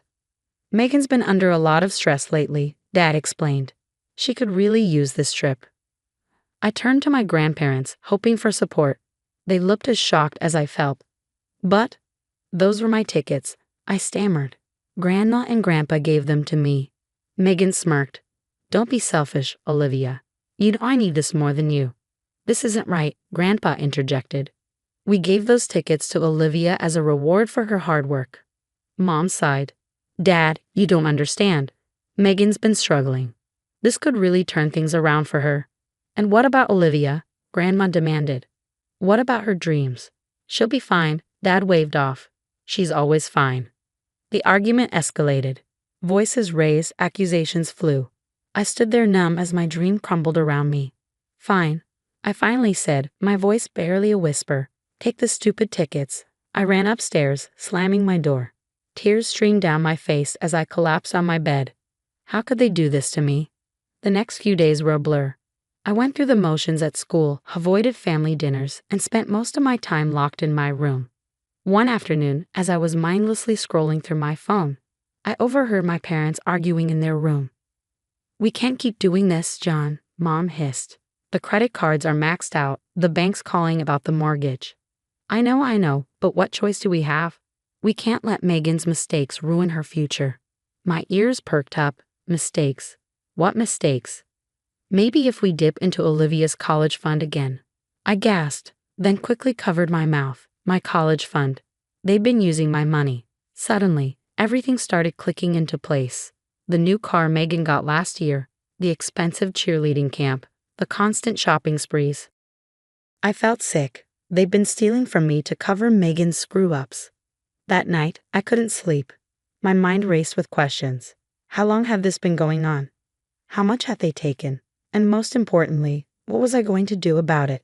As I lay there, staring at the ceiling, a plan began to form. If they thought they could walk all over me, they had another thing coming. Two can play at this game, I whispered to myself. The next morning, I put on a fake smile and joined the family for breakfast. Megan was babbling about her upcoming Rome trip.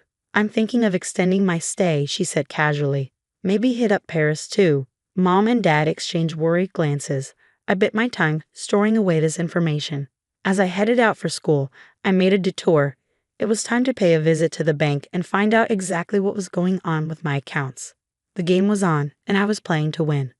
The bank visit was a real eye-opener. My college fund was practically empty. It was time to call in the big guns.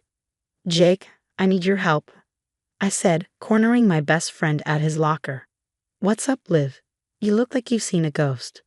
I lowered my voice. I need you to hack into my parents' financial records. Jake's eyes widened. Whoa, that's heavy. What's going on? I spilled everything, the Rome tickets, the overheard conversation, the empty college fund. Jake listened, his face growing more serious by the second. I'm in, he said finally. Meet me at the library after school. For the next week, Jake and I spent every free moment digging into my family's finances. What we found made my stomach turn.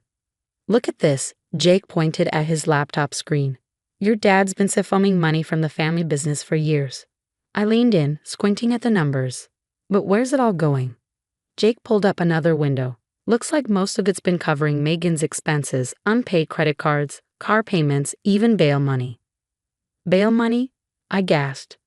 What the hell has she been up to? As we dug deeper, the picture got uglier.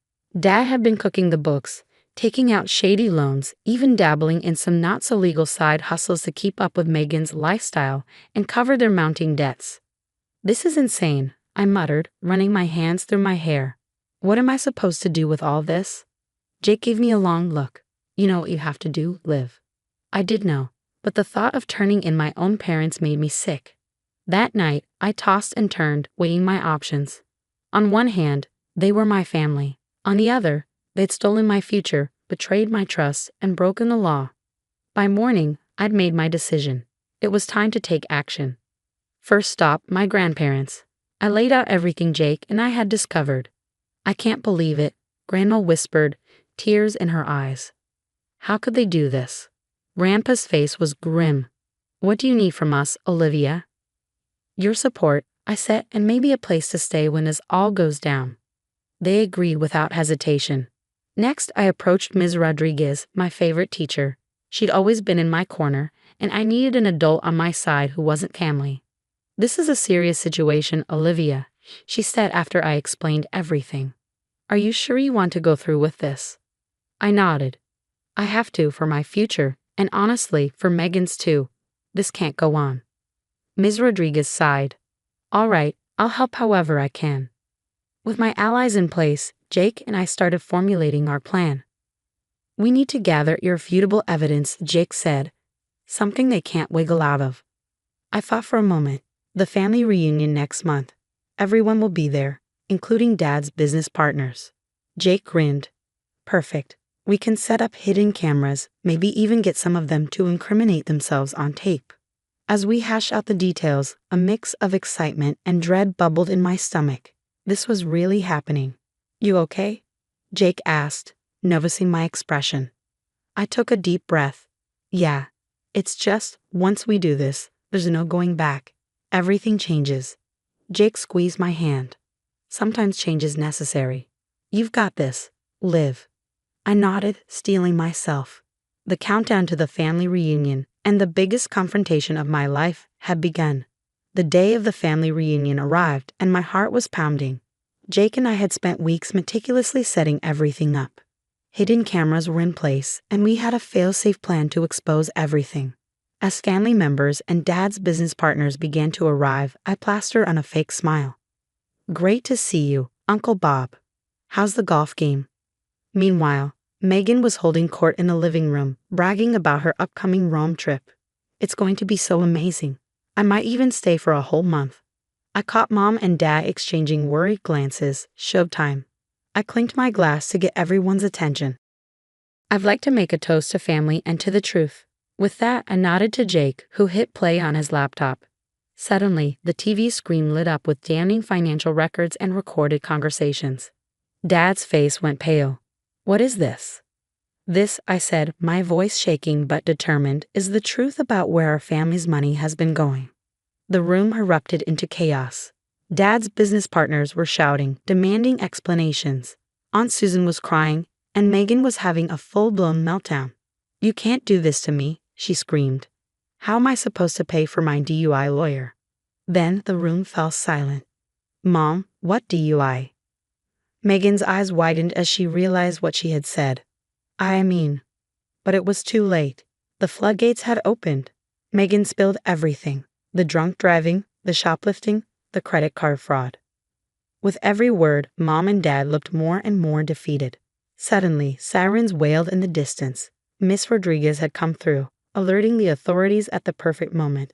As the police entered, reading warrant of removals and slapping on handcuffs, I felt a strange mix of relief and sadness. This was justice, but it was also the end of my family as I knew it. Grandpa put his arm around me. "You did the right thing, Olivia. We're so proud of you." The next few months were a whirlwind of legal proceedings. Dad and Megan both faced charges, while Mom got off with probation for her lesser role. Through it all, my grandparents were my rock.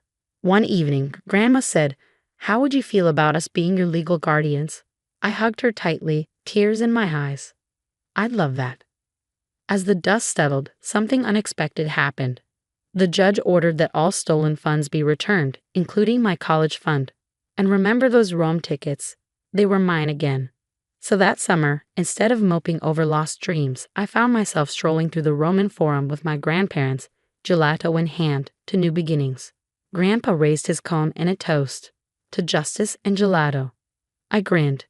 Perfect. Fast forward a few years, and life looks pretty different. I'm in my junior year at a top art school, interning at a prestigious gallery, and my first solo show is coming up next month. Meanwhile, Dad is serving time, Mom's working a minimum wage job, and Megan, last I heard, was struggling through community college, finally facing the consequences of her actions. As for me, I'm planning my next trip to Italy, this time to study for my master's in Florence. Turns out, sometimes losing a dream can lead you to an even better one. So that's my story. It wasn't easy, and it wasn't pretty, but standing up for yourself is always worth it in the end. And that's the end of Olivia's story. Now I have a question for you. If you were in Olivia's position, would you have exposed your family's crimes knowing it could tear your family apart and lead to legal consequences for your parents and sister? Or would you have kept quiet to protect your family even at the cost of your own future? Share your thoughts in the comments below. Your perspective could help others facing difficult ethical dilemmas. If this story of justice and standing up for yourself resonated with you, don't forget to hit that like button for more compelling stories of revenge and personal triumph. Subscribe to our channel. Hey there, I'm Olivia Reynolds. I'm cruising through the familiar streets of my hometown, feeling like a total outsider in my designer suit. Ahead looms the old Victorian mansion, and my heart skips a beat. This place, it's more than just a house. It's where my childhood memories still live. As I pull up, Grandpa George is already on the porch, grinning from ear to ear. I barely have time to turn off the engine before he's got me in a bear hug. "Happy 80th, Gramps," I say, breathing in the familiar scent of his aftershave. "Look at you, all grown up and taking the city by storm," he chuckles, leading me inside. The house is buzzing with party preparations, and there's my mother, Sandra, fussing over flower arrangements. Our eyes meet, and there's that familiar tension. "Olivia, you made it," she says, smiling though it doesn't quite reach her eyes. "Traffic?" I lie, knowing full well I delayed leaving on purpose. "Well, you're here now. Your room's ready upstairs if you want to freshen up." I head upstairs, automatically avoiding the creaky step. Some habits die hard. My old room is just as I left it, a time capsule of my teenage years. As I unpack, there's a knock at the door. It's Ethan, my stepbrother, all grown up and annoyingly handsome. "Hey sis, long time no see." "Ethan." I nod, keeping my tone neutral. "How's life?" "Oh, can't complain." Dad and I have been helping out around here a lot. Someone's got to look after the old place, right? There's something in his tone that rubs me the wrong way, but before I can respond, we hear Richard's voice from downstairs. Kids, come down and help with the decorations. As we head down, I can't shake the feeling of being an outsider in my own home. Conversations flow around me, full of inside jokes and shared memories I'm no longer a part of. Later, as the party hits full swing, I find myself on the back porch nursing a glass of wine and escaping the chaos. Grandpa George joins me, his eyes twinkling. Too much excitement for the city girl, he teases. I laugh, grateful for his understanding. Just needed some air. How are you holding up, birthday boy? His smile falters slightly. Oh, you know me, tough as old boots. There's something in his tone that makes me pause. Gramps, everything okay? He pats my hand. Don't worry about me, sweetheart. Just promise me something. Don't let go of this place. It's more than just bricks and mortar. It's our history. Before I can ask what he means, Sandra calls him back inside. As they leave, I catch snippets of a heated conversation. You can't just decide that on your own, Dad. My house, my decision. Think about what's best for everyone. I lean against the porch railing, a knot forming in my stomach. Something tells me this birthday celebration is just the calm before the storm. The phone rang, jolting me awake. It was 3:00 a.m., and my heart sank. Late-night calls never bring good news. Hello? Olivia, it's your mother? It's Grandpa. He's gone. The world stopped. I couldn't breathe. What? How? Heart attack. It was quick, they said. I was on the next flight home, my mind reeling. The funeral was a blur of black clothes and sympathetic murmurs. Ethan was there, playing the grieving grandson perfectly. It made my skin crawl. A week later, we gathered for the reading of the will. Mr. Johnson, the family lawyer, cleared his throat. The estate, including the family home, is left to Sandra Reynolds. My jaw dropped. What? But Grandpa always said. There's more, Mr. Johnson interrupted. Sandra, there's a letter for you. Mom read it silently, her face unreadable. Then she looked up, her eyes cold. I've made a decision. I'm giving the house to Ethan. The room exploded. What? You can't be serious, I shouted. Olivia, you've never appreciated this place like Ethan has. You're always off in the city, focused on your career. That's not fair. This is my home too. Ethan smirked. Come on, sis, you know I'll take good care of it. I turned on him. Don't act all innocent. You've been planning this, haven't you? Olivia, Mom snapped. That's enough. No, it's not. Can't you see what he's doing? He's been manipulating you for years. Richard stepped in. Now let's all calm down. Stay out of this, I snarled. This is between me and them. I turned back to Mom. How could you do this? Grandpa wanted me to have this place. He told me so himself. Well, he changed his mind, apparently, she said coldly. No, you changed it for him. God, I can't believe this. You're choosing him over me, your own daughter. Olivia, please, Ethan said, his voice dripping with false concern. We're all family here. Family? Is that what you call this? I shot back. You've been playing us all along, haven't you? Playing the perfect son while I was away. Ethan scoffed, his voice tinged with irritation. That's ridiculous. You're just jealous because Mom sees how much I care about our family history. Our family history? I spat. You're not even blood. The room fell into an uncomfortable silence. Mom's face turned cold, her expression hardening. I think you should leave, Olivia, she said quietly. I looked around the room, my gaze lingering on the faces of the people I once called family. Betrayal burned hot in my chest. Fine, but this isn't over, I warned. I'm not letting you steal my inheritance. I stormed out, slamming the door behind me, and looked back at the house that should have been mine.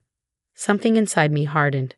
They thought they'd won, that they could just push me aside and take everything. But they were wrong. Pulling out my phone, I dialed the number. Hey, it's me. I need your help. It's time to dig up some dirt on my dear stepbrother. I met Mike at our old hangout, Joe's Diner. He hadn't changed much since high school, still had that boy next door charm, now paired with a detective's badge. Olivia, long time no see. So what's this about needing dirt on your stepbrother? I spilled the whole sordid tale over coffee and pie. Mike whistled low. That's rough. But you know I can't just hand over confidential info, right? Come on, Mike. There's got to be something you can do. This is my family home we're talking about. He sighed, running a hand through his hair. Look, I can't officially help, but I might be able to point you in the right direction. Off the record. I'll take what I can get. Mike leaned in closer. Word on the street is your stepbrother's got a gambling problem. Owes some pretty nasty people a lot of money. My eyes widened. Seriously. How much are we talking? Enough to make a guy desperate for a big payday, like, say, a valuable old house. The pieces started falling into place. I thanked Mike and began digging into Ethan's past. It didn't take long to find the cracks in his perfect facade. Late-night visits to underground casinos, mysterious cash withdrawals, hushed phone calls. But the real goldmine came when I overheard Ethan arguing with Richard outside a seedy bar. I need more cash, Dad. They're breathing down my neck. I've already taken too much from the company accounts, if anyone finds out. Then find another way, Richard snapped. You want Mom to know what we've been up to. I couldn't believe my ears. Richard was embezzling to cover Ethan's debts. This was bigger than I thought. I needed proof. Sneaking into the house while everyone was out, I searched Ethan's room. Hidden in a hollowed-out book, I found a stack of IOUs and threatening letters. But the real kicker, a series of manipulative texts to Mom, playing on her emotions and guilting her about me. I just feel so alone sometimes, Mom. It's like Olivia doesn't even care about us anymore. You're the only one who really understands me. I don't know what I'd do without you. I was about to leave when I heard the front door open. Panic surged through me as footsteps approached. The door swung open, revealing Ethan. His eyes widened in shock, then narrowed dangerously. Well, look who's breaking and entering, he sneered. I straightened up, clutching the evidence. Funny, I was just about to say the same about you and Dad. How long have you been stealing from the company, Ethan? His face paled. I don't know what you're talking about. Save it. I know everything, the gambling, the debts, the manipulation. It's over. Ethan lunged for the papers, but I dodged. We grappled, knocking over a lamp. The crash echoed through the house. Give me those, he snarled. Not a chance, you lying snake. Suddenly, Mom's voice rang out from downstairs. What on earth is going on up there? We froze, staring at each other. Ethan's eyes were wild with panic. This isn't over, he hissed, releasing me. I straightened my clothes, heart pounding. You're right, it's not. The annual fundraiser is next week, isn't it? Better get your story straight by then. As I pushed past Ethan, I saw real fear in his eyes. Good. He should be afraid because I was done playing nice. It was time to expose the truth once and for all. The annual fundraiser was in full swing. I smoothed my dress, feeling the weight of the evidence in my clutch. Ethan caught my eye across the room, his smile faltering. Ladies and gentlemen, Mom announced, welcome to our family home. We're so grateful for your support. I watched Richard shift nervously, constantly checking his phone. Showtime. Actually, Mom, I have something to add. I interrupted, stepping forward. The room hushed. This house has quite a history, including some recent additions. Ethan started towards me, but I was quicker. I pulled out the documents, holding them high. Did you all know that my dear stepbrother has a gambling problem? Or that my stepfather's been embezzling to cover his debts? Gasps echoed through the crowd. Richard's face went ashen. Olivia, stop this nonsense right now, Mom hissed. It's not nonsense, Mom. It's the truth. Ethan's been manipulating you for years. Read these texts. As Mom scanned the messages, her face crumpled. Ethan, is this true? Ethan sputtered. I can explain, but the damage was done. Mike stepped forward, flashing his badge. Mr. Thompson, I'm going to need you to come with me, he said. As Richard was led away, Mom turned to me, tears in her eyes. Olivia, I'm so sorry. I had no idea. I cut her off. Save it. You chose them over me, your own daughter. Please let me make it right. It's too late for that. I'm done. The next few weeks were a whirlwind. Richard was arrested for embezzlement and Ethan's debts came to light, ruining him financially and socially. Mom spiraled, shunned by the town she once ruled. I challenged the house transfer in court and won. Standing on the porch, keys in hand, I felt a bittersweet victory. Mike joined me, whistling low. Some renovation project you've got here. I smiled. It's not just for me. I'm turning it into a community center for at-risk youth. Grandpa would have liked that. He'd be proud of you, Liv. Months passed and the center thrived, filled with laughter and hope. My career took off, fueled by newfound confidence.